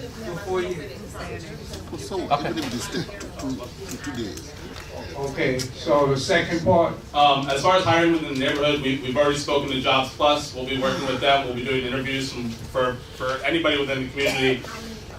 There will be, so there's 2 shifts, Friday and Saturday night, 2 people, so you're looking at about 25, 30 jobs. Yes. It's an bartenders and kitchen, pretty much. That's really it. Okay, we got another question over here. I think we need to be a little bit more specific to what the lady who just asked the question for in regards to how many people in the community that you're hiring. One I've been hearing, and I can't speak for her, but this is a concern of mine as well. We want to make sure that your staff looks like us. You don't want to go into your bar and feel isolated. So that's a very sensitive topic. And we're not saying that we're not dictating who you can hire, but we're just asking that you be compassionate to what we're feeling as residents of the I 100% support what you're saying. We've already met with Lynette Battle at the bid. We've already spoken about doing pre and post shows with the Billie Holiday Theater. You know, we want to inundate ourselves in the community as much as we possibly can. We want a bar that everybody feels welcome in, especially members of the community. There's no, you know, it's not like housing. There's no limit on, you know, how many people we're going to hire or who we're going to bring in. You know, we have a business to run. We need to run the best that we possibly can for it to be successful. Anybody who applies for those jobs, we're going to look into and hire. We are very interested in being a part of this community. We have no interest in being a business that just exists within the community, but it doesn't feel like it's a part of the community. All right, we got last question because we have 3 more public hearings. You have a question? What was the last? Wait, give the mic. You give your name. Who owned the establishment before you guys, and what's the capacity of this facility? I'm not sure who the exact owners were. I know one of the owners owns Lover's Rock, is one of the owners over there. But I don't know them specifically. Who was there previously before us? Okay, thank you very much. Sorry, 74 is the capacity. I'm going to close out this public hearing. We're going to move on. Thank you. Thank you very much. We're going to move on to the next public hearing. Introduction will be given by the first Vice Chair of Economic Development, Mark Abdul-Faisal. No doubt, boys. No doubt, all the time, man. Anytime. So the second business we have is Al's Bells, located at 1272 Broadway, between Lexington and Green. Presentation by Pammy and Ryan Devin.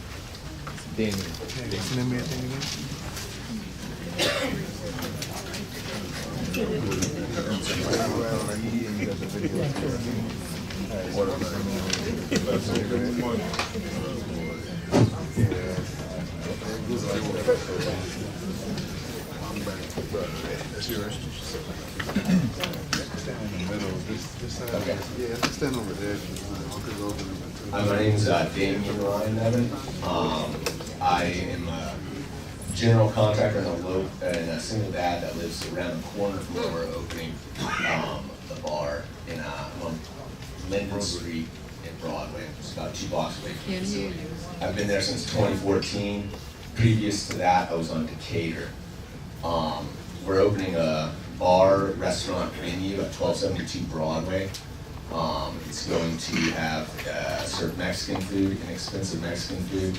It's going to be a bar and DJ space on the first floor and a venue space on the second floor.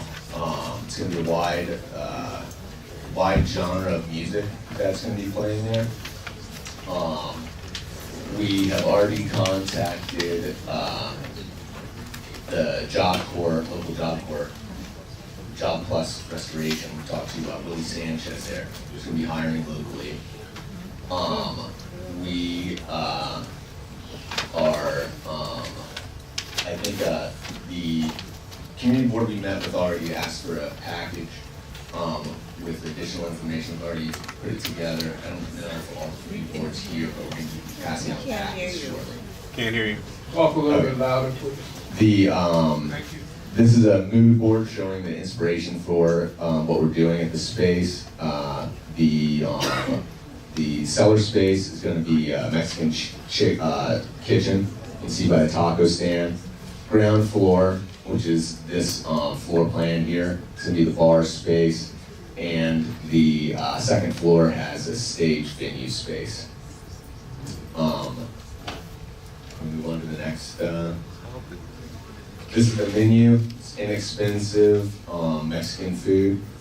And we're starting off with this menu. We may expand it, but this is the menu we're going to be starting off with. Can we go to the next slide? There was confusion last time we spoke with the community board.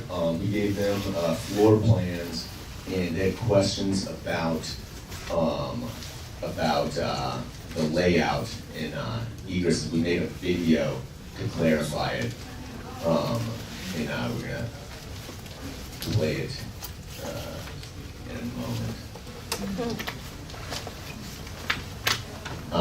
So this is the Broadway entrance. There's 2 entrances. That was this kind of started off. There's 2 entrances. Okay, can you start that? Do you mind if we respect the settings? Can you step to the side, sir, so we all can see? Yeah.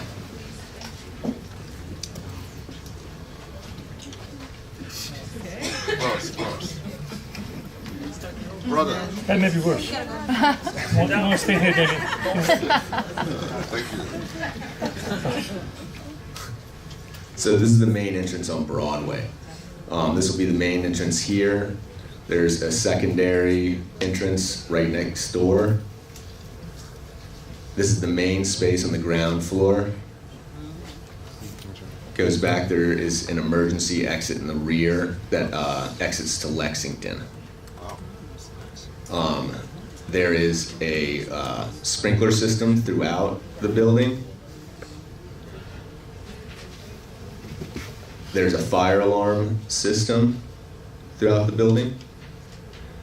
This is the front of the house stairwell to the basement where the kitchen is located. There's a fire alarm system down there as well. This is the kitchen with a fire suppression system, fire alarm system. And there will be some seating down there for eating as well. Sprinkler system down here as well. There's bathrooms that we're passing here on the right. That's the main sprinkler system coming into the building. And this is the rear exit of this that comes back to the first floor and the Lexington emergency exit space.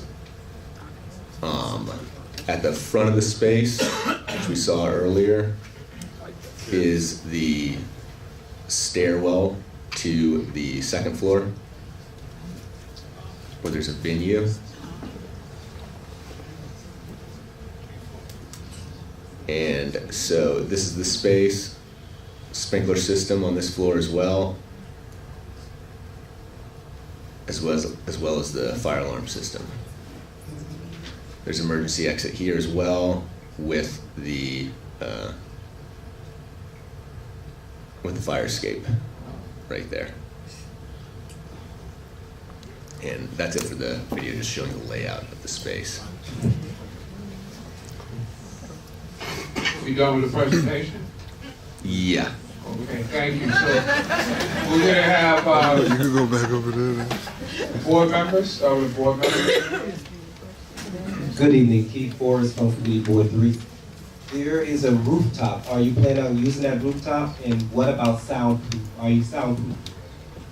There is sound suppression in the space as it is, and as of right now, we're not planning on using the rooftop. And what's the capacity for the cellar area? It seems to have limited exit. I don't have the certificate of occupancy. It's at least 20. For the cellar? Yeah. 74. 74 cellar, first floor. 74. 74. Second floor, 70. Second floor, 70. Thank you. Any other questions? Is that,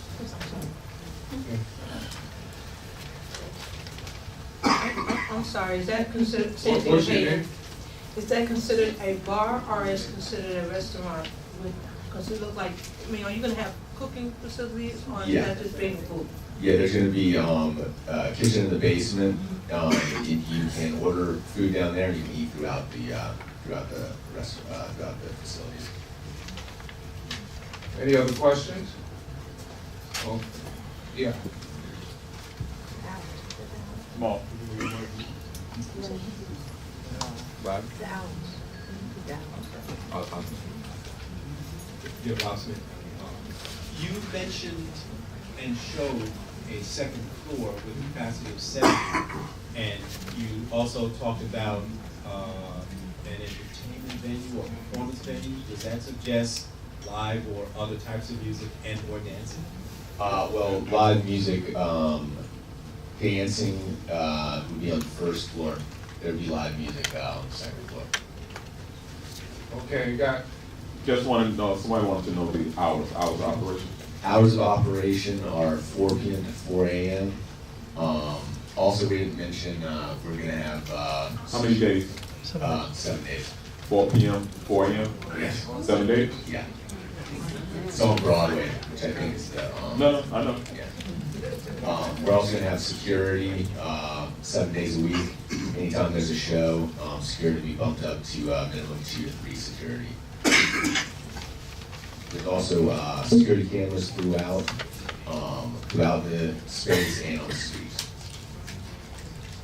I'd like to know what genre. What's your name? Janella Smith, board member. What genre of music will the bands be, the DJs? It's going to be a completely wide genre of music.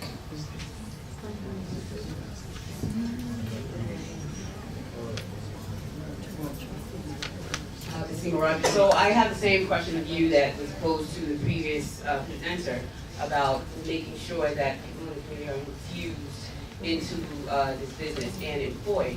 Yeah. So the previous said that it open bid and various programs to ensure that they were bringing in people from the community to be employed there. I haven't heard any of that. People of color Yeah, from the community. I'm talking about black folks in the community need to be employed. Okay? What are you doing to ensure that that's a part of your plan? We've already reached out to the Restoration Jobs Program next door, to Willie Sanchez. So as we get closer to opening, we're going to be meeting with him and get the applicants to do some restoration. Okay. Yeah, I think there was a question. No question with that.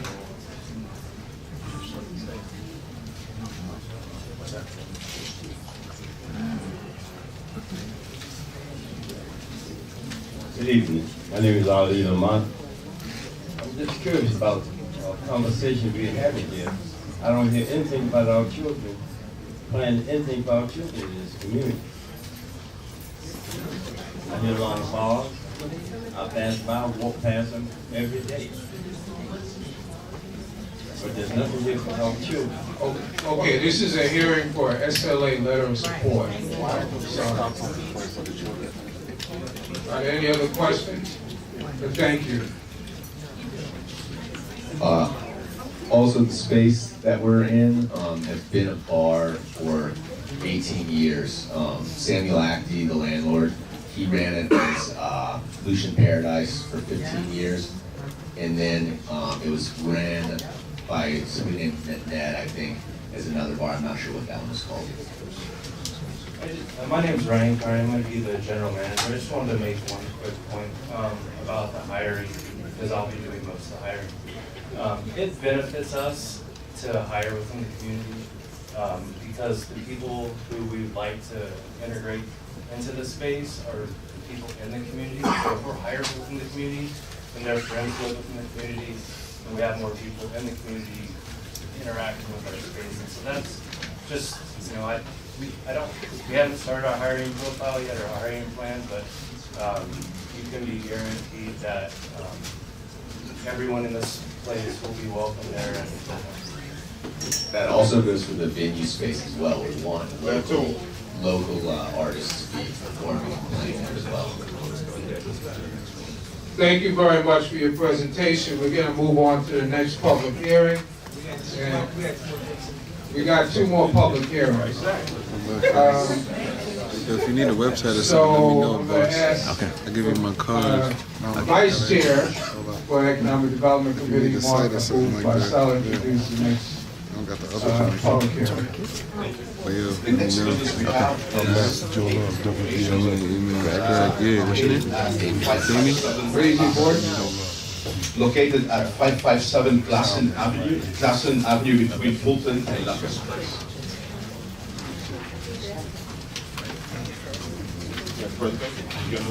Yeah. Hi, everybody. Thanks for coming out. I'm not used to speaking public, so bear with me. I am starting a project called the Tatanka Tea and Tincture Bar, and it's a family-friendly environment. This is one of my partners that I work very closely with on many projects. And for starters, let me just... Talking to the mic. For starters, let me just talk about what a tincture is. A tincture is extracting the medicinal properties out of plants or herbs. We'll have you flowers and roots. So the concept is to be able to add these tinctures to your food and beverages. And also to be able to, it's apothecary meets restaurant. So also to be able to purchase the loose herbs and make your own tinctures at home. So during the day, it's going to be more cafe oriented, and there will be workshops for people to come in and make their own tinctures and buy their herbs. And hope to create a bit of an educational environment. I just found out I've been in Bed-Stuy for almost 20 years. I always thought Broadway was Bushwick, but I've been in Bed-Stuy for 18 years now. I raised my son here on Gates and Shrew. And so pretty much everyone I'm going to be working with are my friends in the community. So I'm not really sure what else to say. Okay, so security. There are 10 cameras inside and out.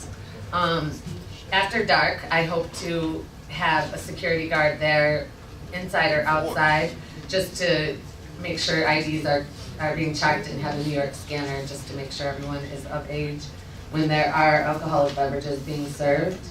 I am also going to be contacting the community affairs for assessment and working closely with the 79th precinct. I've already met with Restoration Plaza's business department and my block association and asked them for referrals as far as employment goes and hiring. Also, in working with them to source herbs from our community gardens and also where they're indigenous from.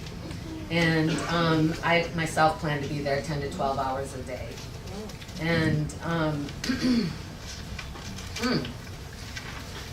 I'm not really sure as far as noise goes. That's always an issue, and it was a big issue with my landlord with renting that space because there was problems in the past with his tenants.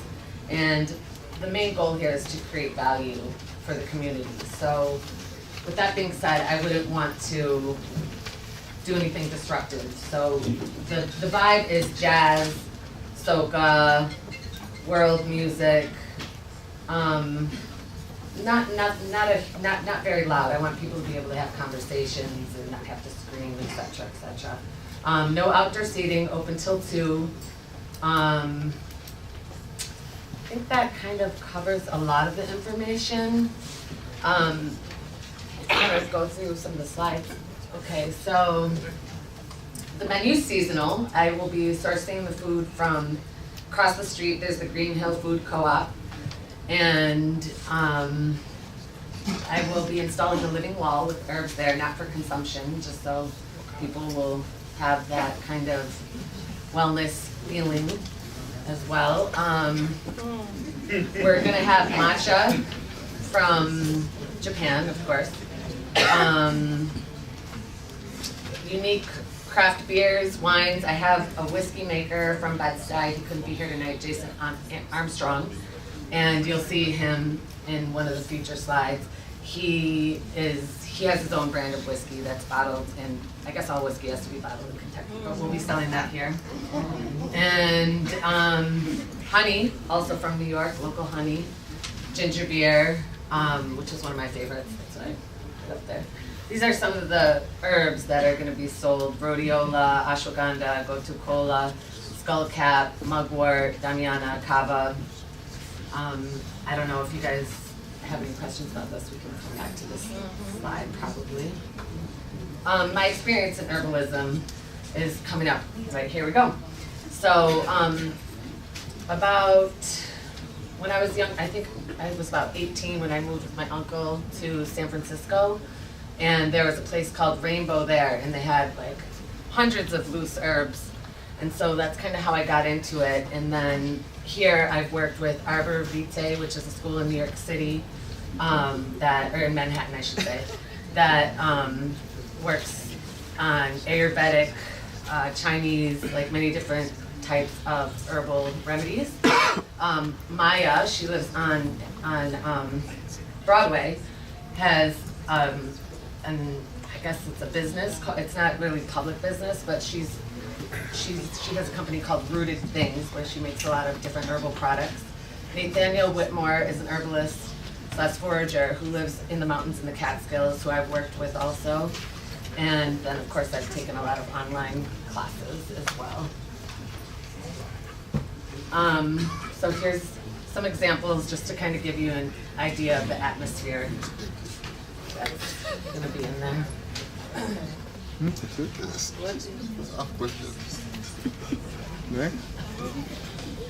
Okay, so the menu, what kind of food will be served? Yeah, what kind of food are you gonna serve? Okay, so per recommendation of a friend who's also in the crowd right now, I will be using avocado oil. And there'll be everything from Impossible Burgers, Polenta Fries, icy bowls, salmon, Mediterranean baked veggies, and another local company that just opened up is Monk's Meats, and they make satay, which is like matcha. Okay. Shrubs is the mixing of the tinctures and fruit extracts and honey and carbonated water. It's a non-alcoholic drink. Hydrosol is a therapeutic and aromatic water. That's my mix. These are some of the liquor, because I'm only doing high-end spirits. It's not going to be like Budweiser's and anything low end. Can you wrap it up? Yes, these are some of the spirits that we'll be carrying. And there is Jason Armstrong and some of the benefits of whiskey and tequila. There's the bar. These are two different pictures. This is the, yeah, split image. There you go. Thank you. Thank you, Doctor. And that's about it. Okay, so any questions? Yes, sir. Yes. Right here. Yeah, hi. Can I go on?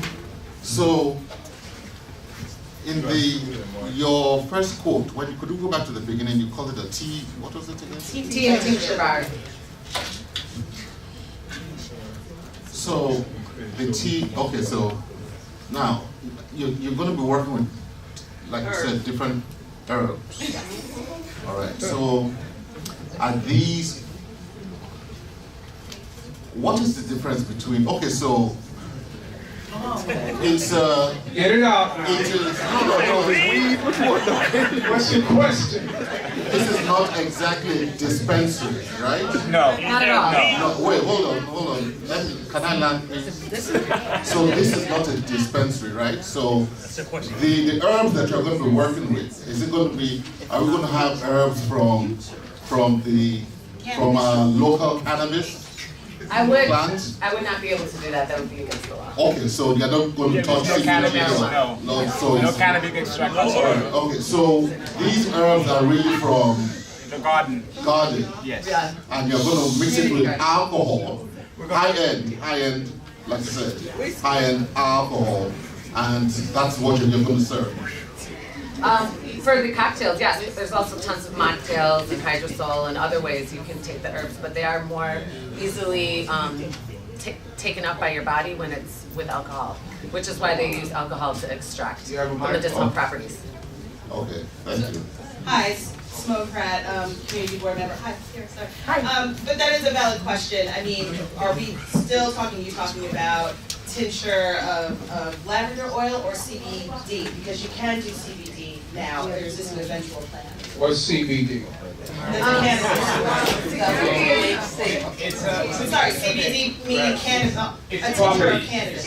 Cannabis have different properties. CBD is one of them, and THC is another one. Right. CBD is legal to actually have in almost any bar in New York City at this point. That was omitted in your presentation, is it? Sorry. We are not planning on using CBD at present. Yeah, I can't. Okay? And for anyone, before we go any further, we are not a cannabis-driven bar. Okay? To have cannabis in New York, you need a license, and that license costs $200,000. Okay? We are basically an herbal place. Okay? Question, Orlando Ross. Hi, right over here. So, 3 things. What is the maximum capacity of this whole place where you're going to be working, establishment? What are the pricing? I don't see prices. You gave us herbs. How much are they going to cost? And do you have a plan for marketing this to the community? Or how are you going to reach out to the community? Okay, well, I'll start with the last one. Well, it's 40 capacity, and then Restoration Plaza, you guys, the development committee linked me up with a few people who I'm not sure. The square footage? I mean, like. Yeah, it's about 800 square feet, and the capacity is 40 people. How many people can sit in that? 40, yeah. Okay. Almost. Pricing. Pricing, as far as the herbs go, it depends on that particular herb. So, what's your price point? I have it in my notebook, and there's so many different herbs, but I will be glad to show you exactly what I would be paying for a pound of golden seal or rhodiola or whatever.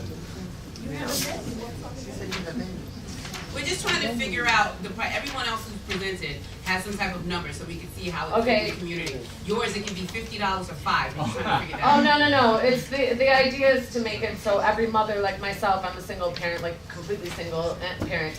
And I want to make sure, especially for parents like myself, that they can have access to this stuff. Yes, and be able to come in and ask any questions they have, and also provide herbs that I may not have in the menu. I will outsource. Do you have an approximate range? I know that they go for like a few dollars for like a half ounce or less, even like $2 to $5. Thank you. You know. Just a question. I'm on the way with the community board. One, I get the sense that there's at this point, because we know that New York State is moving towards legalizing marijuana. So, you are right about CBD. We know that there's a lot of cannabis. So, you may or may not want to confirm, but if it's your eventual business plan is to, and discuss herbs and all, we are moving, if the opportunity comes, it would also include the herb of marijuana. And two, this is across the street from the park, correct? Correct. So I just, in high-end spirits, I mean, some of us partake in high-end spirits, yes. But it also, can result in certain behaviors if not monitored and addressed. So I'm just curious, is your eventual business plan that if New York State legalizes marijuana, that is the direction of inclusion of herbs, and how are you going to monitor and secure that area, because no matter what, it is in front and right across the street from the large one. Okay. Absolutely. Well, as far as the marijuana goes, they would never have marijuana and liquor at the same place, so I wouldn't be able to do my tinctures or do any of that if it were a dispensary, or if I was trying to visit becoming a dispensary at some time. So that hasn't even become a thought. Okay, what about the security issue? Oh, do you want to say something? Sorry. Hi. As far as New York State goes, New York State has legalized cannabis. There are licenses that are provided. There are about 10 licenses in all of New York State altogether, and with each license, you could open about 5 dispensaries at present. To obtain a license in New York, like I said, the application is $10,000, and you have to show about $200K to be able to even apply for a license. Okay. We are not a cannabis place. That's the first and foremost. Okay? Yes.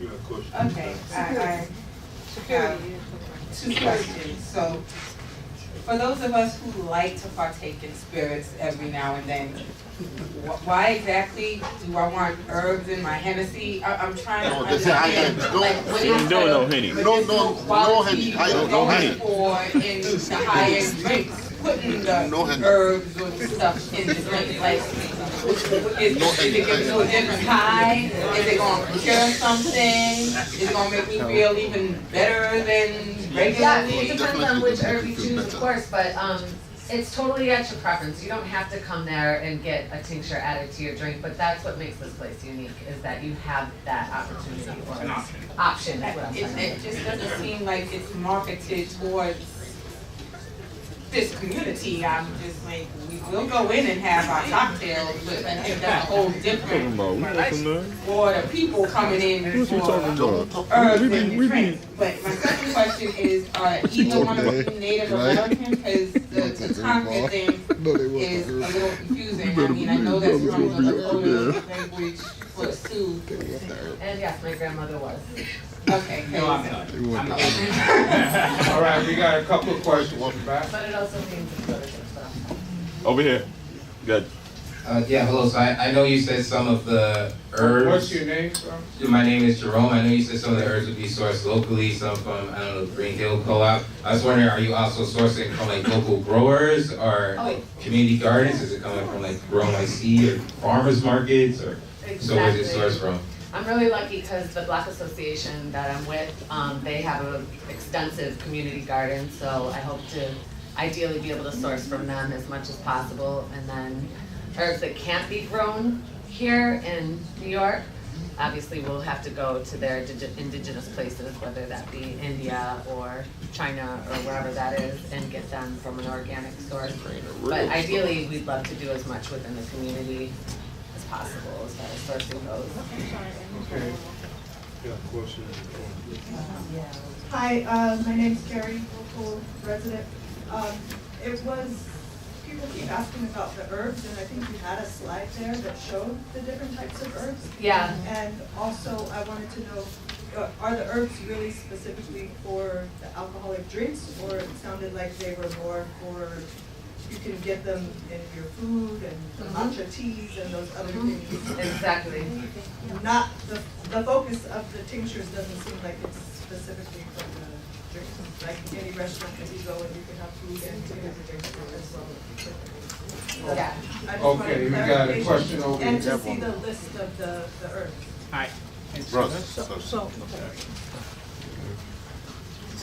So I just got another question. Just on the health issue. Yes. How do you how will you monitor the intake of someone who may get allergic reactions or, and I also saw the food, but I wasn't familiar with most of the menu. How do you identify with people? I mean, how can you warn someone what they're about to intake in regards to, you know, you're gonna give them an ingredient atmosphere? Oh, you get to choose which tinctures. It's not like automatically. I mean, because if in you look there. at, I'm sorry, if you look at the alcohol beverage, it tells you warning signs of surgery. Surgeon General warnings, yeah. So what are you going to give them an insight already that this has been like on certain menus, when you go to restaurants, they would tell you they use peanut oil. Talking to the mic, please. Like certain restaurants, when you look at the menu, they will tell you they use peanut oil. Okay. Because if you're allergic to peanut, then you don't have to order such items. We will be doing the same thing. Okay, I'm gonna close out this. We have one last question. How are you again, Olivia? I have a question for you as far as local growers. We're in, it seems to me that every time there's an empty spot that we can make a community garden, we have a developer that wants to rezone it or build a building on top of it. I was wondering as far as expansion, when we speak to the ladies of Richie about your future plans as far as expanding your business. Being a business owner, that's always the goal. Right around there, the gates and I just want to know, how are you guys, or will you guys be working with the community, the block association, to try to conserve as many growing community gardens? Okay, I'm sorry, man, that's out of order. This is, you're looking for a letter of support for SLA license, so Yes, we're not dealing with community gardens here at this time. Yes. Support, same way with jobs, will they support the community as far as maintaining as many growing or community gardens as we already have against the development of those empty lots? Well, in supporting the community gardens, it means that if we are ordering from them, we are supporting them.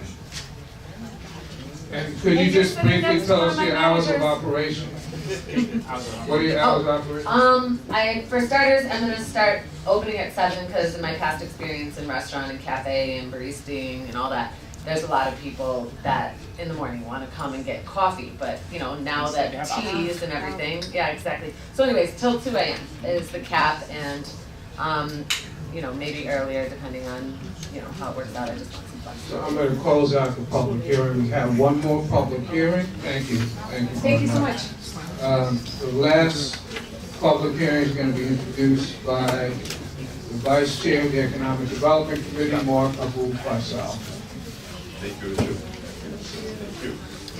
So the next business is 1161 Bedford Avenue, located at 1161 Bedford Avenue between Putnam and Madison. The presenter is Samuel White, the owner. Hello, everyone. Thanks for having me here. My name is Sam White. We have a restaurant. We're presenting a restaurant. This is definitely not a bar. Right now, we have a restaurant in California that we opened 6 years ago. I'm going to go to the next slide. So we opened this restaurant in California 6 years ago. It's called Ramen Shop. This is my business partner. He's the chef. This is kind of a quick example of the food we do. That's the Ramen Shop in California. It's been a really crazy ride. It's amazing to have a restaurant and kind of be able to build a community and be part of the community. This is more of the kind of food we do. We are a food-driven place. It's local, it's healthy. We try to be as accessible as possible. Ramen's kind of one of those things that everybody likes. So we opened, we got a ton of press, we got the New York Times, San Francisco Magazine, but it's, you know, we got all this press, it's been really positive, but one of the things that means a lot for the success of a restaurant is to actually be able to have the community behind what you're doing. And we found that in Oakland, that people really have stepped up and embraced us. I mean, you can't be there for 6 years if you're, you know, tricking people or doing the wrong thing. So the press is great, but really the community support has been even better. So this is the building. You've probably seen it before. 1161 Bedford.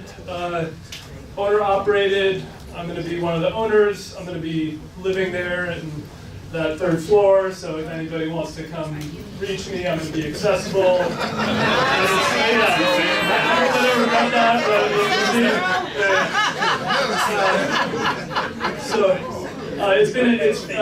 it's been great. Actually, the folks who own the liquor store are in the process of moving out right now. They're actually moving half a block down the street on Bedford, and we had a really great relationship with them. They're actually one of the people who gave us a letter of support for getting a liquor license. So this is what it is right now. It's definitely, I think it's kind of a neighborhood favorite, but like I said, it's just moving half a block down.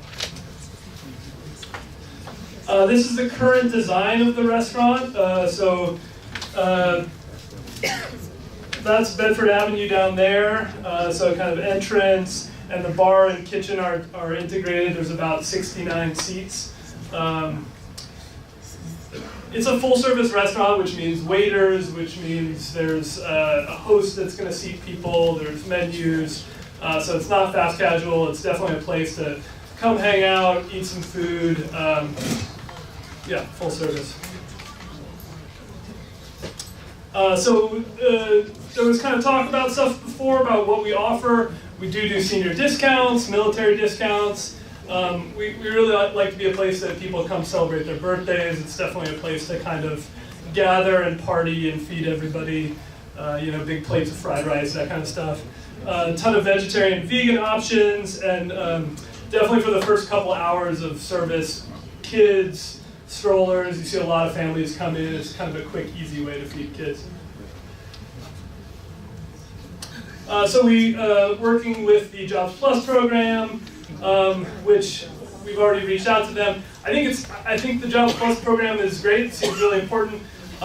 In the end, I want to talk to my neighbors and just reach out and see who needs jobs, because that even now, just kind of talking to people around the neighborhood, people have started to connect me with contractors and different people who want to do work. So I'm much more hey, let's talk and kind of see what's going on.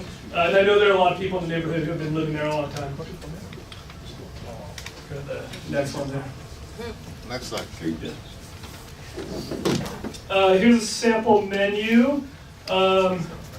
There's some appetizers. Here's the ramen. So I think it's important to, ramen's one of those things that everybody thinks like, oh, it should be really cheap because we all grew up eating the instant ramen packets. I love them as a kid. They're good. But this is really, we make the broth ourselves, we make the noodle ourselves. This is serious high-end ramen. We actually end up going to Japan every year and have a lot of relationships with chefs in Japan. So this is some really good ramen.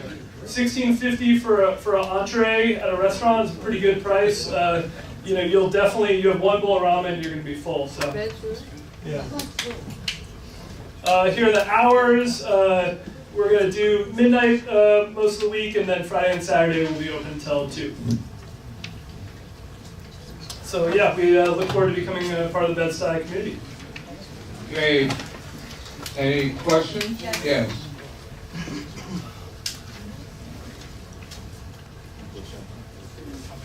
Hi, Chinelo Udo, board member. Just a quick question. I just wanted to make sure that we have clarification on, because I'm reading just the specs that were given to the members of the board, and it indicates that there's a proposed 10 p.m. alcohol cease time. Is that correct for the whole bar, or is that just for the backyard? So, sorry, what was it? I need some clarification. A proposed 10 p.m. alcohol cease time on weekdays and 12 a.m. on weekends. Is that for just for the backyard? Yes. Yeah, correct. So you plan to serve alcohol until 4 a.m.? No. 2 Friday, Saturday, and midnight. But the operation of this premises will be until 4 a.m.? No. That's what it says on the specs. Oh, I'm sorry, Yes, that's incorrect. Okay, that's what I wanted to. Sorry about that. Until 2 p.m. and alcohol is going to be served until when?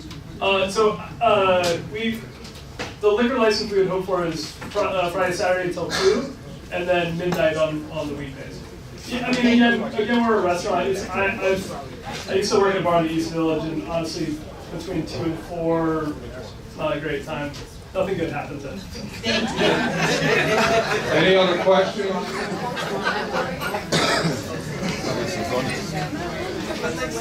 Any other questions?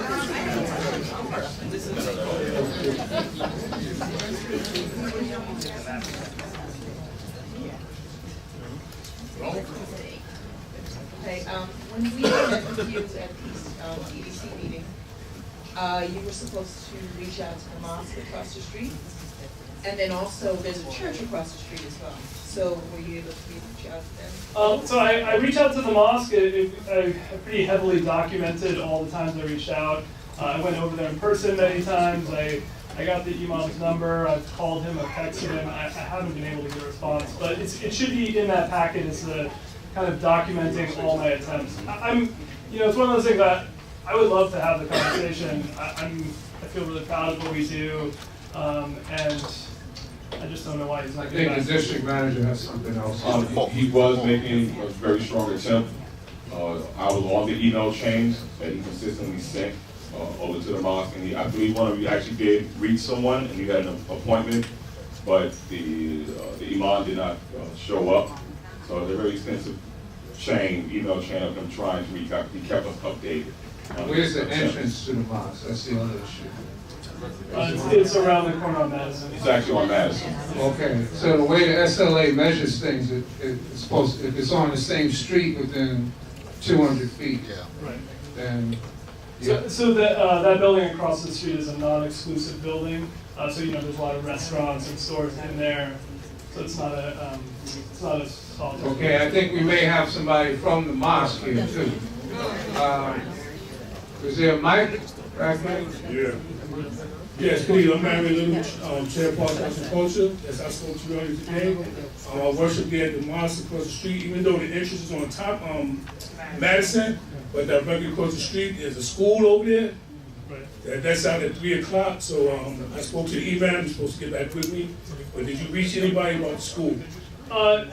Everybody in the school and the mosque sent me to the imam. So everybody said, listen, he has to sign off on it. So once I got his number, I called him directly and actually spoke to him. And we made a plan to meet up, but then it never actually happened. So, but if you could connect me, I would love to meet him. Yeah, for sure.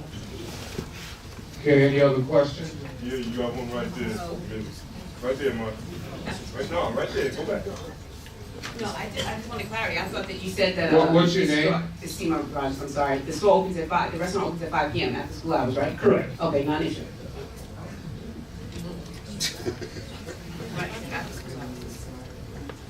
Any other questions? Okay, I'm going to close the public hearing. Thank you. We'll move on to our community announcements, then we're going to have a roll call and vote. Let's see. Marcia, if you could please be ready in this order and keep your announcements to no more than 2 minutes. Marcia McGribbon from Brooklyn Public Library, Hakeem Elliott, and Camille Adolph from the Center for Law and Social Justice, Deborah Mack, Teresa Coleman, Edward King, and Kerry Weaver. Nobody here? Good sign. King. Marcia, I'll call the names again. Marcia McGribbon. Okay, Hakeem Elliott. Come on up. Come on up.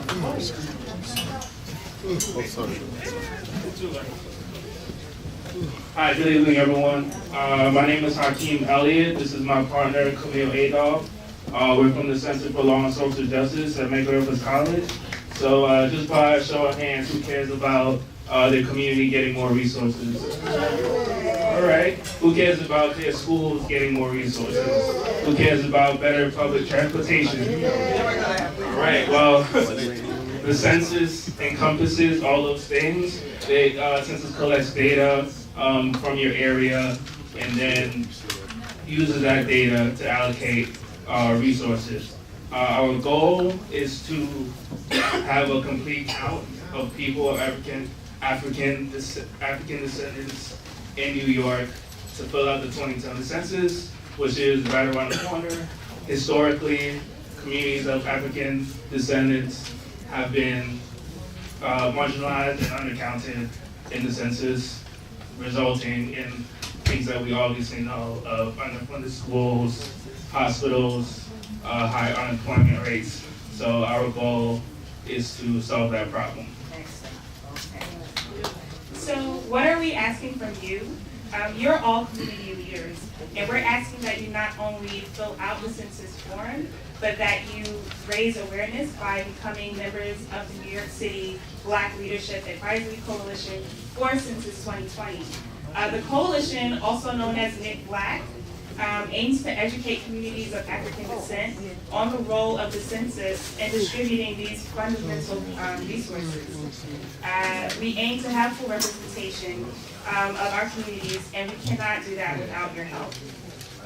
We need every organization represented here tonight, including churches, mosques, synagogues, local businesses, and our residents to join the coalition and volunteer and share this information with your communities.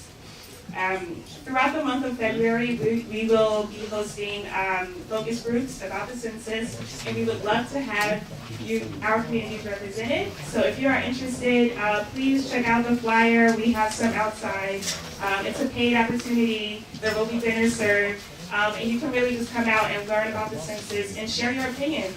Even if you aren't familiar, we need to know that because we need to know how to reach our people to ensure full representation. The census is coming up in a few months. I mean, 2019 just started, but 2020 is right around the corner. This year will go by very fast. And they need to know that we are here, and they need to know what the resources that we need. And so we want to see our community fully represented. So again, we're from the Center for Law and Social Justice. If you want to know more information, you can call us at 718-804-8893. We work in partnership with Mega Evers. And yeah, we're here. Thank you. Thank you. Is Deborah Mack here? Yes, she is. Good evening. I just want to say my name is Deborah Mack, and I just want to thank the Lord for all our lives and our presence here. I live in Brownsville Community Board 16 District. I'm a member of that board, but I'm a member of a Hebrew Israelite congregation in this district. I'm here with two members of my congregation, Naimi Yehuda and Basima Rogers.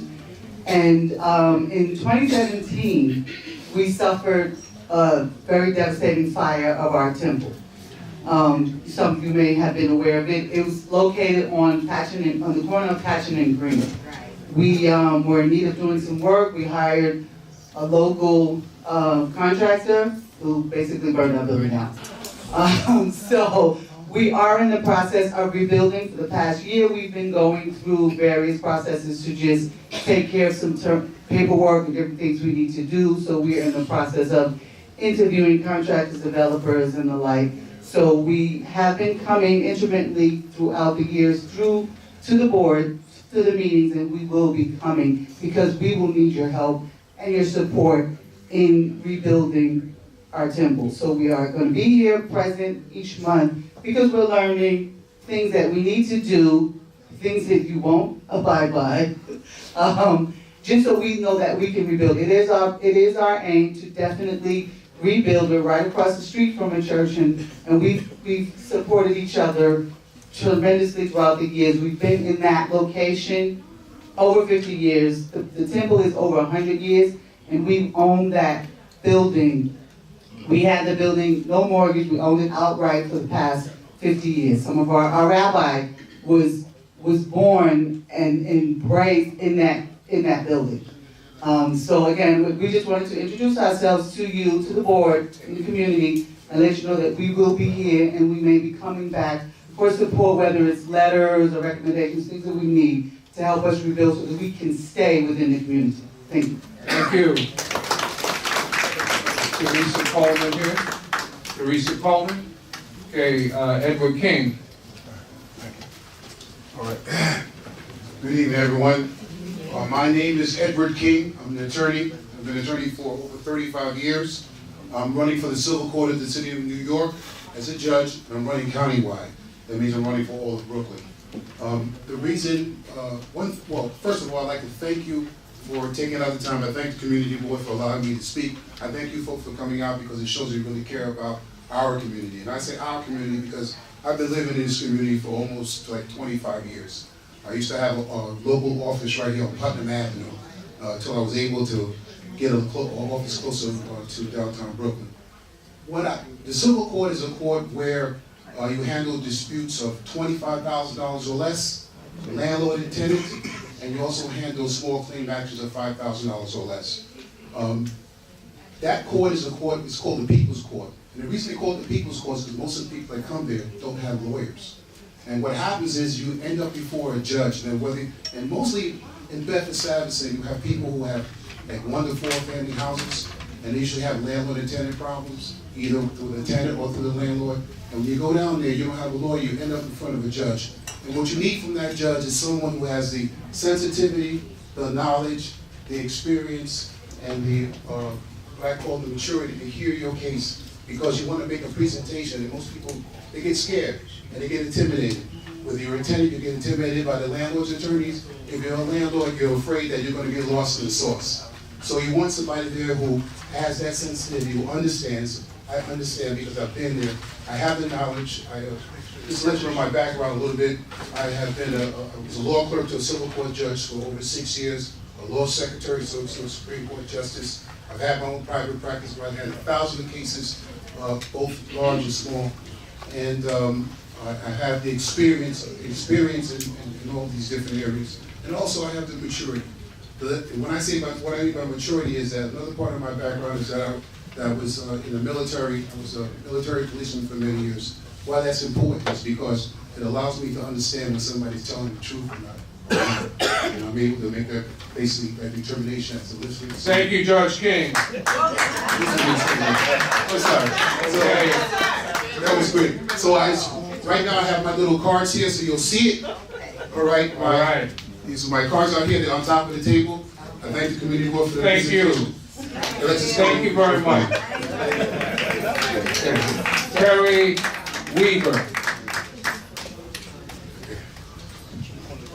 Hi, how you guys doing? My name is Carrie Weaver with... Sorry. I'm Carrie Weaver with the Bedford Little League. We have youth baseball for ages 4 to 14 in Bon King Park. We've been there for years. Simone's kids used to play with us before they left us for lacrosse. But I just wanted to get the word out that we just opened registration. We have an early bird discount through the month of February for $50 off. And the fees include the uniform and everything. We recently affiliated with Major League Baseball's RBI program, which is restoring baseball in inner cities. And as part of that program, we typically have 2 teams per age group. As part of that program, to really participate and get the full benefits of it, we need to have at least 4 teams to participate in all of their tournaments. So we're really trying to do a lot of recruitment and get more kids out. We've also been facing folks from other communities coming in and trying to get permits and access to our field, and we're really trying to keep it for our kids in our community in Bon King. So we need to see some more of our people out here registering. So I just wanted, we have some cards out there. The website is bedstysluggers.org. Registration is open, and we'd love to see your kids, grandkids, all of that, come out and play with us. Thank you very much. Yeah, move on to a roll call.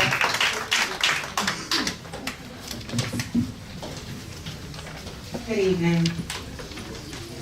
Babatunde Akau. Leach Alexander, present. Taiwan Anthony's excused. Monique Antoine. Monique Antoine. Dr. Kim Best. Present. Anthony Busseret. Present. Michael Catlin. Present. Ivy Gamble Cobb. Present. Evelyn Collier. Pastor Gwendolyn Dingle. Taina Evans. Here. Mark Abu Bazal. Richard Plateau. Here. Sharon Forbes. Keith Forrest. Yes, he's on the back. Dennis George. Gregory Glasgow. Yeah. Shia Greenfeld. Mary Jamison Head. Abigail Robinson Hobson. She's here. She's here. I think they're talking.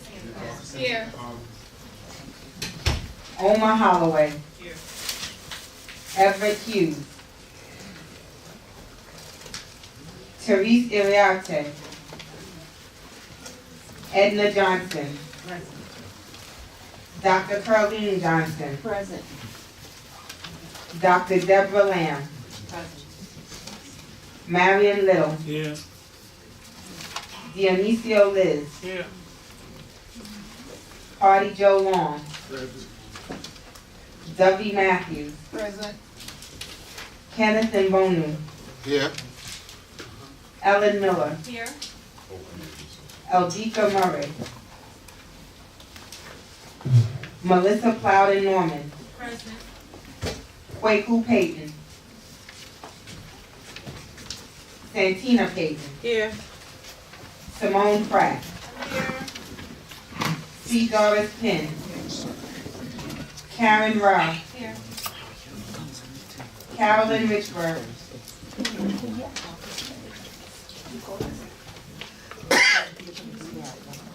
Stacy Ruffin. Suzette Shepard. Jamela Swift. Here. Chinyelu Udo. Present.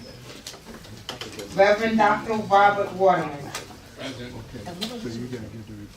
Shanita Wells is excused. Douglas Williams. Here. T.J. Wilson is excused.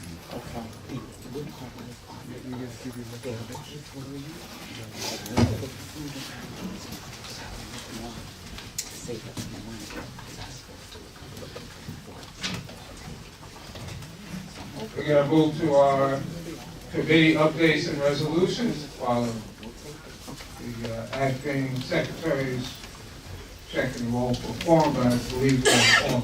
So are there any committee updates and resolutions? Any committee updates?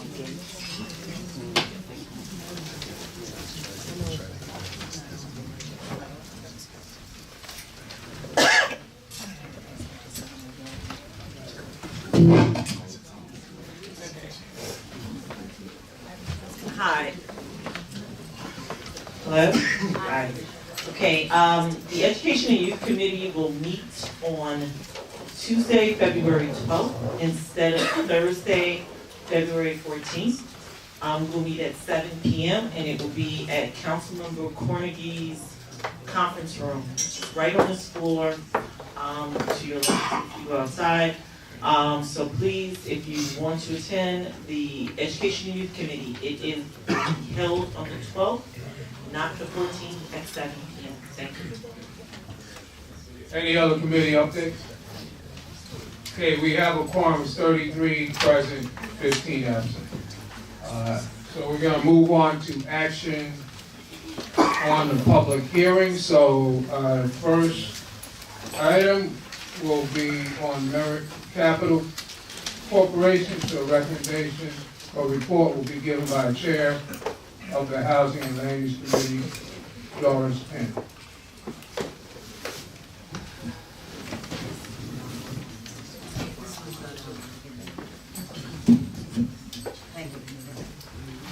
Thank you. Try to get the spot where everybody can see me. Okay, so in the matter of Merit Capital Corporation, what I'm going to do is I'm going to abbreviate it, Darryl, but we'll put it in the minutes. The same thing with our stipulations. I'll give you the list.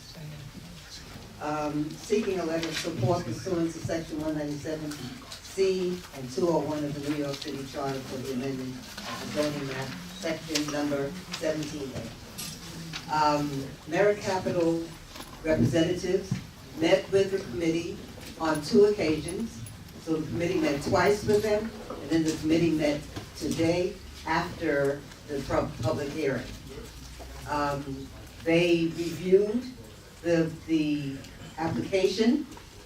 The committee made recommendations, also requested some changes. They did comply, so to speak, with 2 of the changes. One was the building material. Originally, the building was slated to be stucco, and they changed that to brick. And the second one was that they increased the number of affordable apartments according to the MHI. They are only required to do 9, and they increased it to 11. Sorry, you meant MIH? MIH, what did I say? MHI. Oh, well, for a person with dyslexia, that's about right.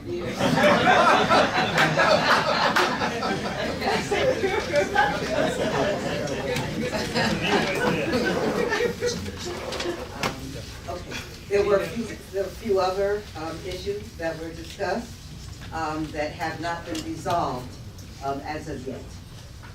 When the committee met, the 3rd meeting, they voted to support the rezoning with stipulations. And these are the stipulations that the committee came up with.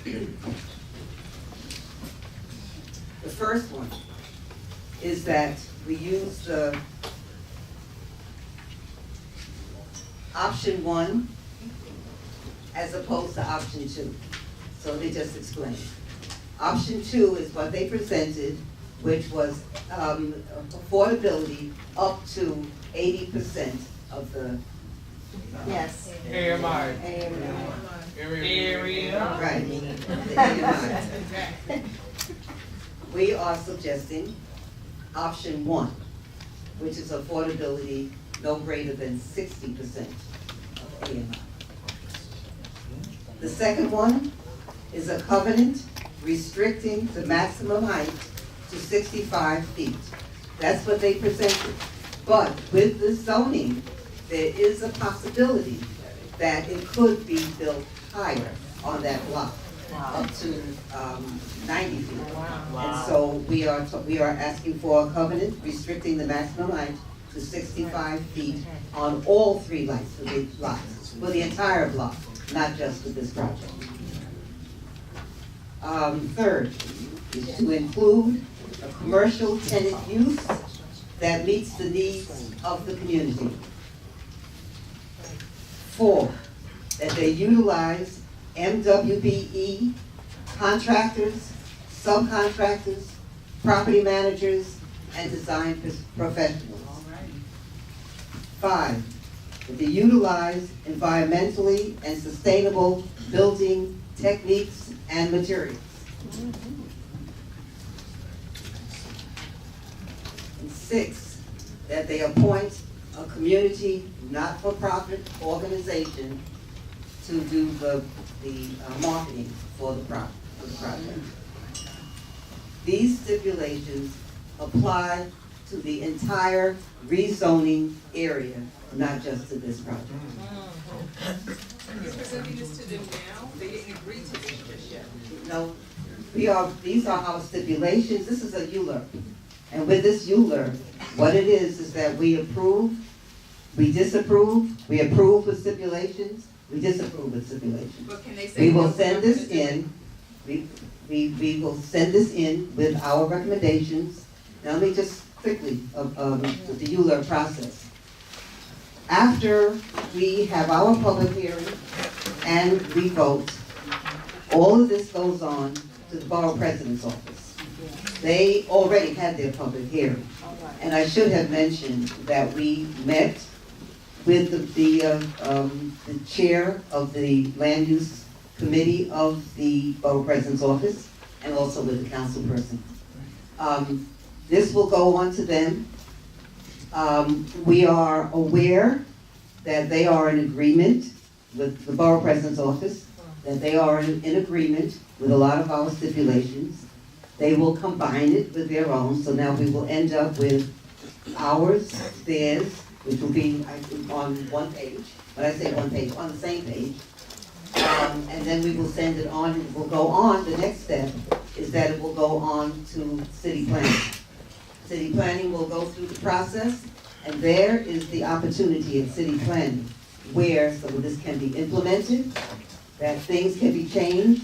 In a ULURP process, it cannot be changed on our level, it cannot be changed on the Borough President's level, but it can be changed in city planning. Some of it can be changed in city planning. This is law. I will. And then from the city planning, it then goes on to the city council. When it gets to the city council, the council person has the ability to change the whole thing. Or to vote the whole thing down. Could you just Or to send it out. Could you just repeat the stipulations again? So the committee, if you could just briefly repeat the 5 stipulations. 6, I'm sorry.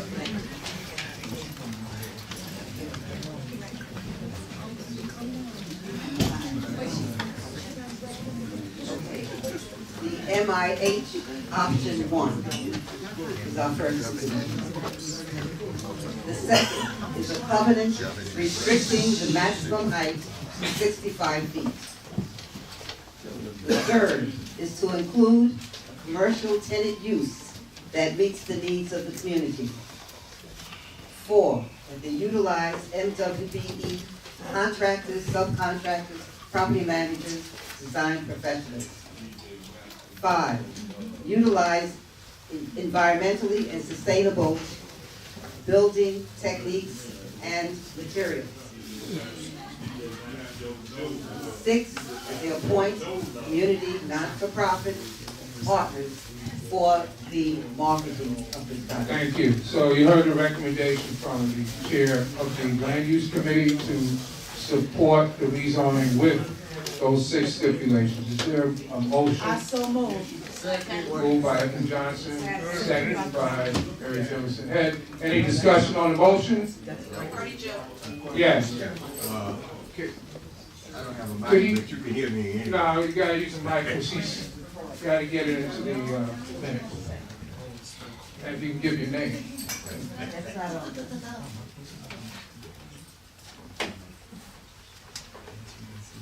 Yes. Yes, good morning, okay. Part of your long board member. In those stipulations that you just read, Ms. Ben, what is the criteria if we sit here tonight and vote yes? Is there someone that is going to be looking to make sure any of those stipulations goes through? Do we just sit here and vote and they do what they want to do anyway? Okay, I know, but she's here, but she's the only one because the council have the last word. So we're sitting here and we can say yes and yes and yes and yes, but if the council doesn't say, so where do we stand by voting yes or no when it doesn't? She's gonna answer it again.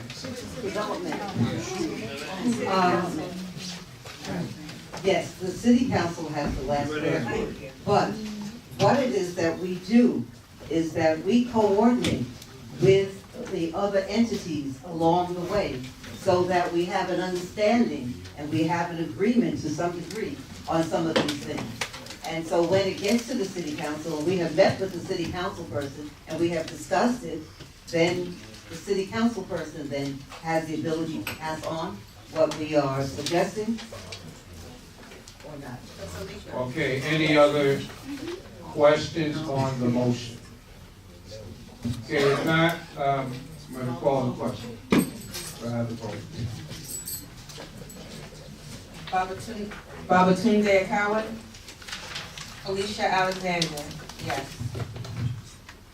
Taiwan Anthony, absent. Monique Antoine. Dr. Kim Best. Bless you. Anthony Bussera. Yes. Michael Catlin. Yes. Ivy Gamble Cobb. Yes. Evelyn Collier. Yes. Pastor Gwendolyn Dingle. Taina Evans. Yes. Mark Abu Fazal. Yes. Richard Plateau. Yes. Sharon Forbes. Yes. Keith Forrest. Yeah.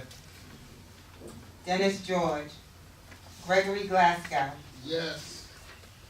Shia Greenfeld. Mary Jamison Head. Yes. Abigail Robinson Hobson. Yes. Omar Holloway. Yes. Everett Hughes. Therese Iriarte. Edna Johnson. Yes. Dr. Curleen Johnson. Yes. Dr. Deborah Lamb. Marion Little. Yes. Dionisio Liz. Yes. Hardy Joe Long. Same. W. Matthews. Yes. Kenneth Mbonu. Yes. Ellen Miller. Yes. Eldika Murray. Melissa Plowder Norman. Yes. Kwaku Payton. Santina Payton. Yes. Simone Pratt. Yes. C. Doris Penn. Yes. Karen Rao. Yes. Carolyn Richburg. Stacy Ruffin. Suzette Shepherd. Jamela Swift. Yes. Chinyelu Udo. Yes. Reverend Dr. Robert Waterman. Shanita Wells. Douglas Williams. Yes. C.J. Wilson. We're gonna move to the next item. We have to take action on this 3 Point Kings request for a letter of support for an alcohol beverage control license. Report on that agenda item will be given by the Vice Chair of the Economic Development Committee, Mark Abu Fazal. The Economic Development Committee met in our office, and we voted to provide a letter of support for the business. Should we do the rest, or just No, go just by one at a time. This is 3 Point Kings. Yes. And what was the address? 1452 Fulton Street, between Tompkins and Kingston. Okay. You heard the report from Mr. Faisal from the Economic Development Committee, and he's recommending a letter of support for 3 Point Kings. Is there a motion? Motion to accept? Moved by Doug Williams. Is there a second? Second. Second by Marion Little. Any questions on the motion? Okay, call the question. Babatunde Kaur. Felicia Alexander? No. Tawan Anthony? Monique Antoine? Dr. Kim Best? Anthony Busarak? Yes. Michael Catlin? Yes. Ivy Gamble Cobb? Yes. Evelyn Collier? Yes. Pastor Gwendolyn Dingle? Taina Evans? No. Mark Abu Fazal? Yes. Richard Plateau? Yes. Sharon Forbes? Yes. Keith Forrest? Yeah. Dennis George? Gregory Glasgow? Yes. Shia Greenfeld? Mary Jamison Head?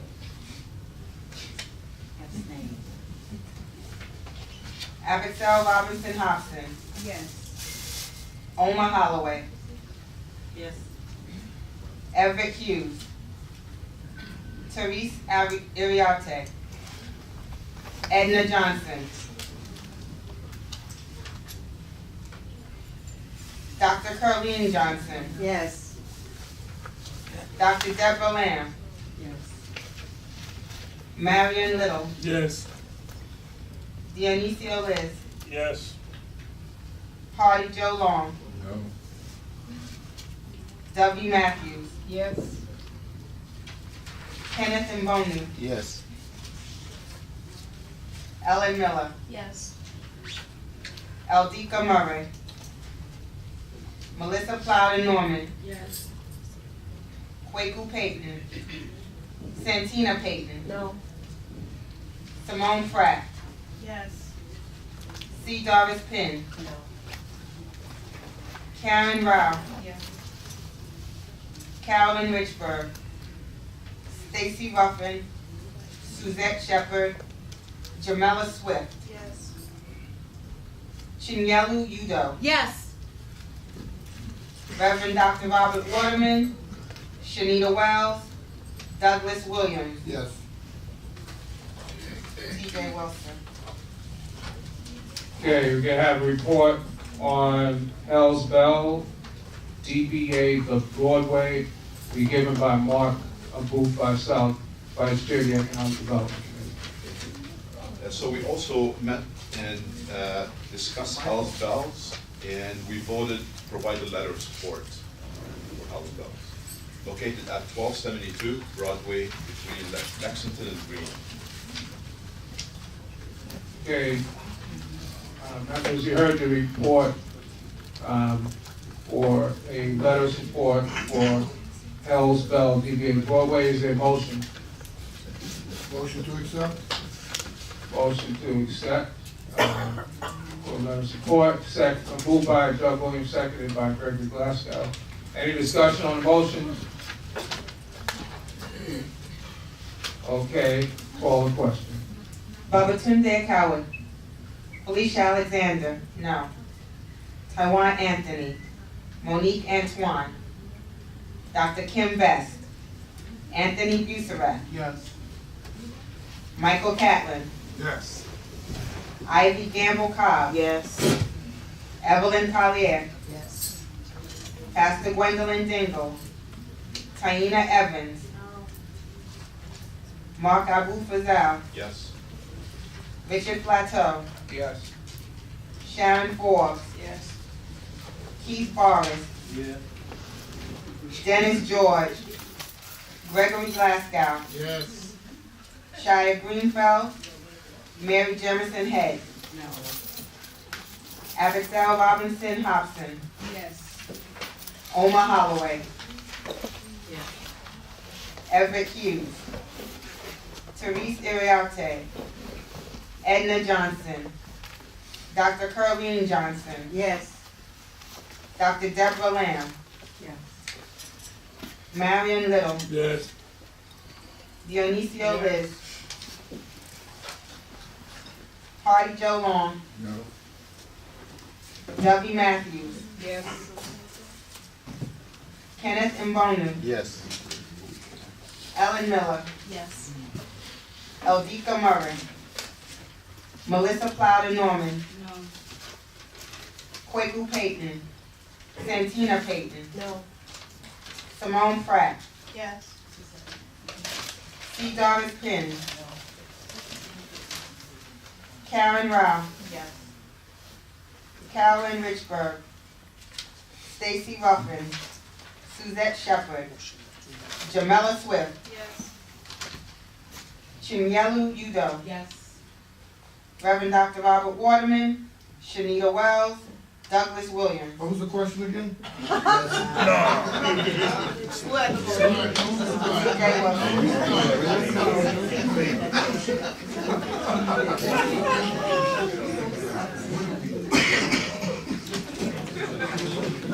We're voting on a letter of support. I already said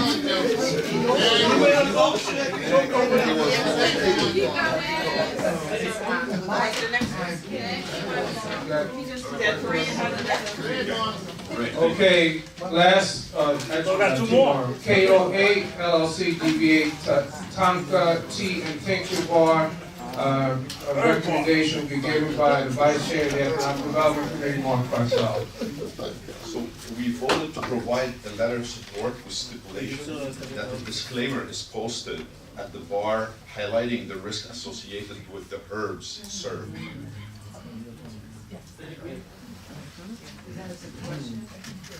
Okay, is there a motion on the recommendation from the Economic Development Committee? Motion to accept. Moved by Doug Williams, is there a second to the motion? Evelyn Collier, seconded. Is there any discussion on the motion? Yes, there is. We have a stipulation, but we need to make sure that they're in agreement with it before we vote on it. Yes. Yes, absolutely. Okay. Any other discussion on the motion? Is for a letter of support with stipulation that the business post a sign about the disclaimer about the herbs. Any possible negative reaction? Any other discussion? Okay, I'll call the question. Babatunde Akawe. Felicia Alexander, no. Tawan Anthony. Monique Antoine. Dr. Kim Best. Anthony Busseret. Yes. Michael Catlin. Yes. Ivy Gamble Cobb. Yes. Evelyn Collier. Yes.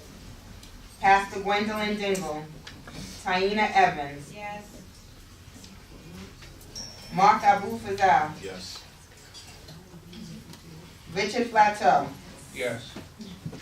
Sharon Forbes. Yes. Keith Boris. Absolutely no.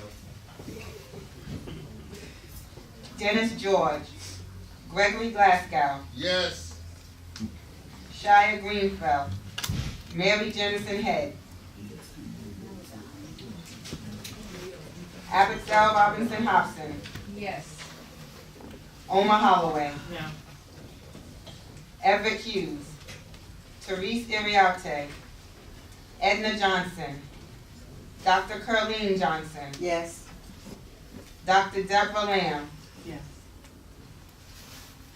Marion Little. Yes. Dionisio Liz. Hardy Joe Long. W. Matthews. Yes. Yes. Kenneth Mbonu. Yes. Ellen Miller. Yes. Eldika Murray. Melissa Plowden Norman. Yes. Kwaku Payton. Santina Payton. No. Simone Pratt. No. C. Doris Penn. No. Karen Rao. Yes. Carolyn Richburg. Stacy Ruffin. Suzette Shepard. Jamela Swift. Yes. Chinyelu Udo. Yes. Reverend Dr. Robert Waterman. Shanita Wells. Douglas Williams. Abstain. T.J. Wilson. Last item we had to vote on regarding 1161 Bedford Avenue, request for a letter of support for alcohol beverage control license. Report will be given by Mark Abu Basal. We also voted to provide a letter of support for 1161 Bedford Avenue.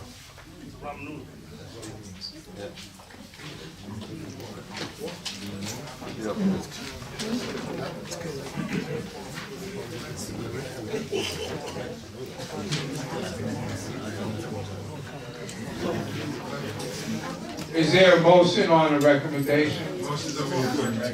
Moved by Michael Catlin, seconded by Doug Williams. Any discussion on the motion as for letter of support for 1161 Bedford Avenue?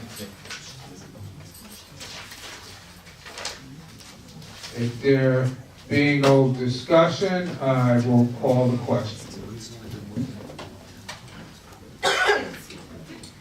Babatunde.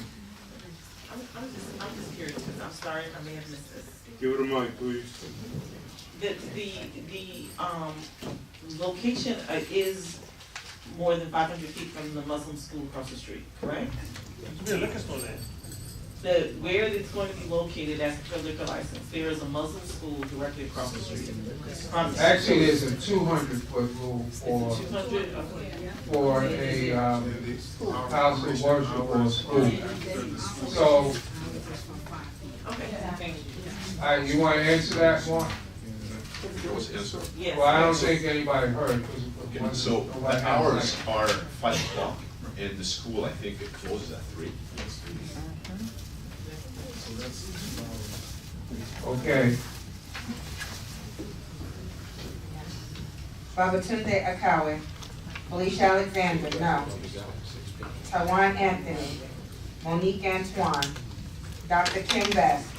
Anthony Busarak. Michael Catlin. Yes. Ivy Gamble Cobb. Yes. Evelyn Collier. Yes. Pastor Gwendolyn Dingle. Taina Evans. Mark Abu Fazal. Yes. Richard Plateau. No. Sharon Forbes. Yes. Keith Forrest. No. Dennis George. Gregory Glasgow. Where it going? Shia Greenfeld. Mary Jemison Heads. It's his, big ass. Bad. Abigail Robinson Hobson. Yes. Omar Holloway. No. Everett Hughes. Therese Iriarte. Edna Johnson. Dr. Curleen Johnson. Abstain. Dr. Deborah Lamb. No. Marion Little. No. Dionisio Liz. Hardy Joe Long. W. Matthews. Yes. Kenneth Mbonu. Yes. Ellen Miller. Yes. Eldika Murray. Melissa Plowden Norman. Yes. Kwaku Payton. Santina Payton. No. Simone Pratt. Yes. C. Doris Penn. Karen Rao. Yes. Carolyn Richburg. Stacy Ruffin. Suzette Shepherd. Jamela Swift. Yes. Chinyelu Udo. Yes. Reverend Dr. Robert Waterman. Shanita Wells. Douglas Williams. Yes. T.J. Wilson. Okay, I need about 3 more minutes. I'm gonna give a very brief report, then we gotta announce, we have to accept the minutes and then, adjourn. So, as previously reported, we're the only community board in the city that's allocated resources for staff training and development. And, we need the, several board members have already put in requests for training classes.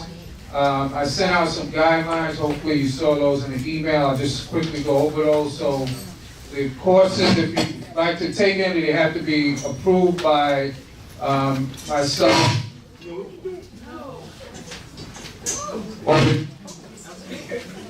or the treasurer, and you can request a maximum of 3 courses. We have limited financial resources, so we need you to put in your request no later than February 15th. We're going to process the request on a first come, first served basis. And lastly, the coursework should be completed by the end of this fiscal year, which is June 30th. Last thing, this is directed to the committee chairs, vice chairs, or co-chairs. If you could please send an email to Mr. Butler and copy myself if you have a project or event that you would like funded over the next 5 months. We have limited funds left from a supplemental city council allocation from last July, and we need your funding requests by March 1st. Okay, so for the vote, Wait. yeah. I saw the application, but where do we find the coursework? I sent the link last week. There's 2 links attached to it. Check, there was an email from Mr. Butler, he sent it at least twice, I think, so there was an email last week that has a link that has all the courses that are offered by the city. Okay, Still so, the email, right? I'm gonna announce the vote, and then we need to accept the minutes and then adjournment, so regarding Merit Capital, seeking a letter of support for the zoning amendment, zoning change, vote was 30 in favor, 0 against, 1 abstention. Regarding 3 Point Kings request for a letter of support for an alcohol beverage control license, the vote was 24 in favor, 5 against, 1 abstention. Motion carries for letter of support. Regarding Hell's Bell, DBA Broadway, request for a letter of support. The vote was 22 in favor, 7 against. The motion carries.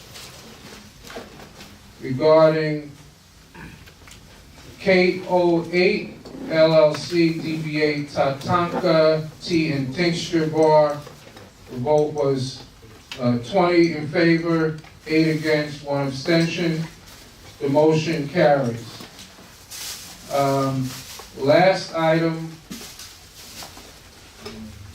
1161 Bedford Avenue, request for letter of support.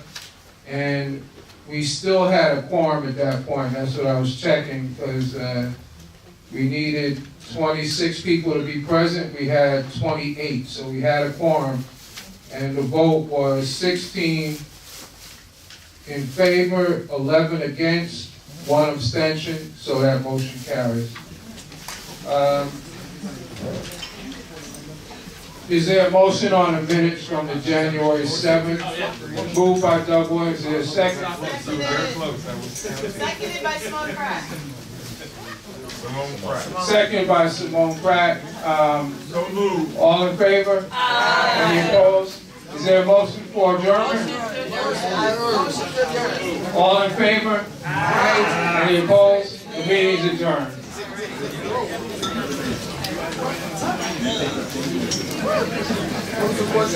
Oh yeah.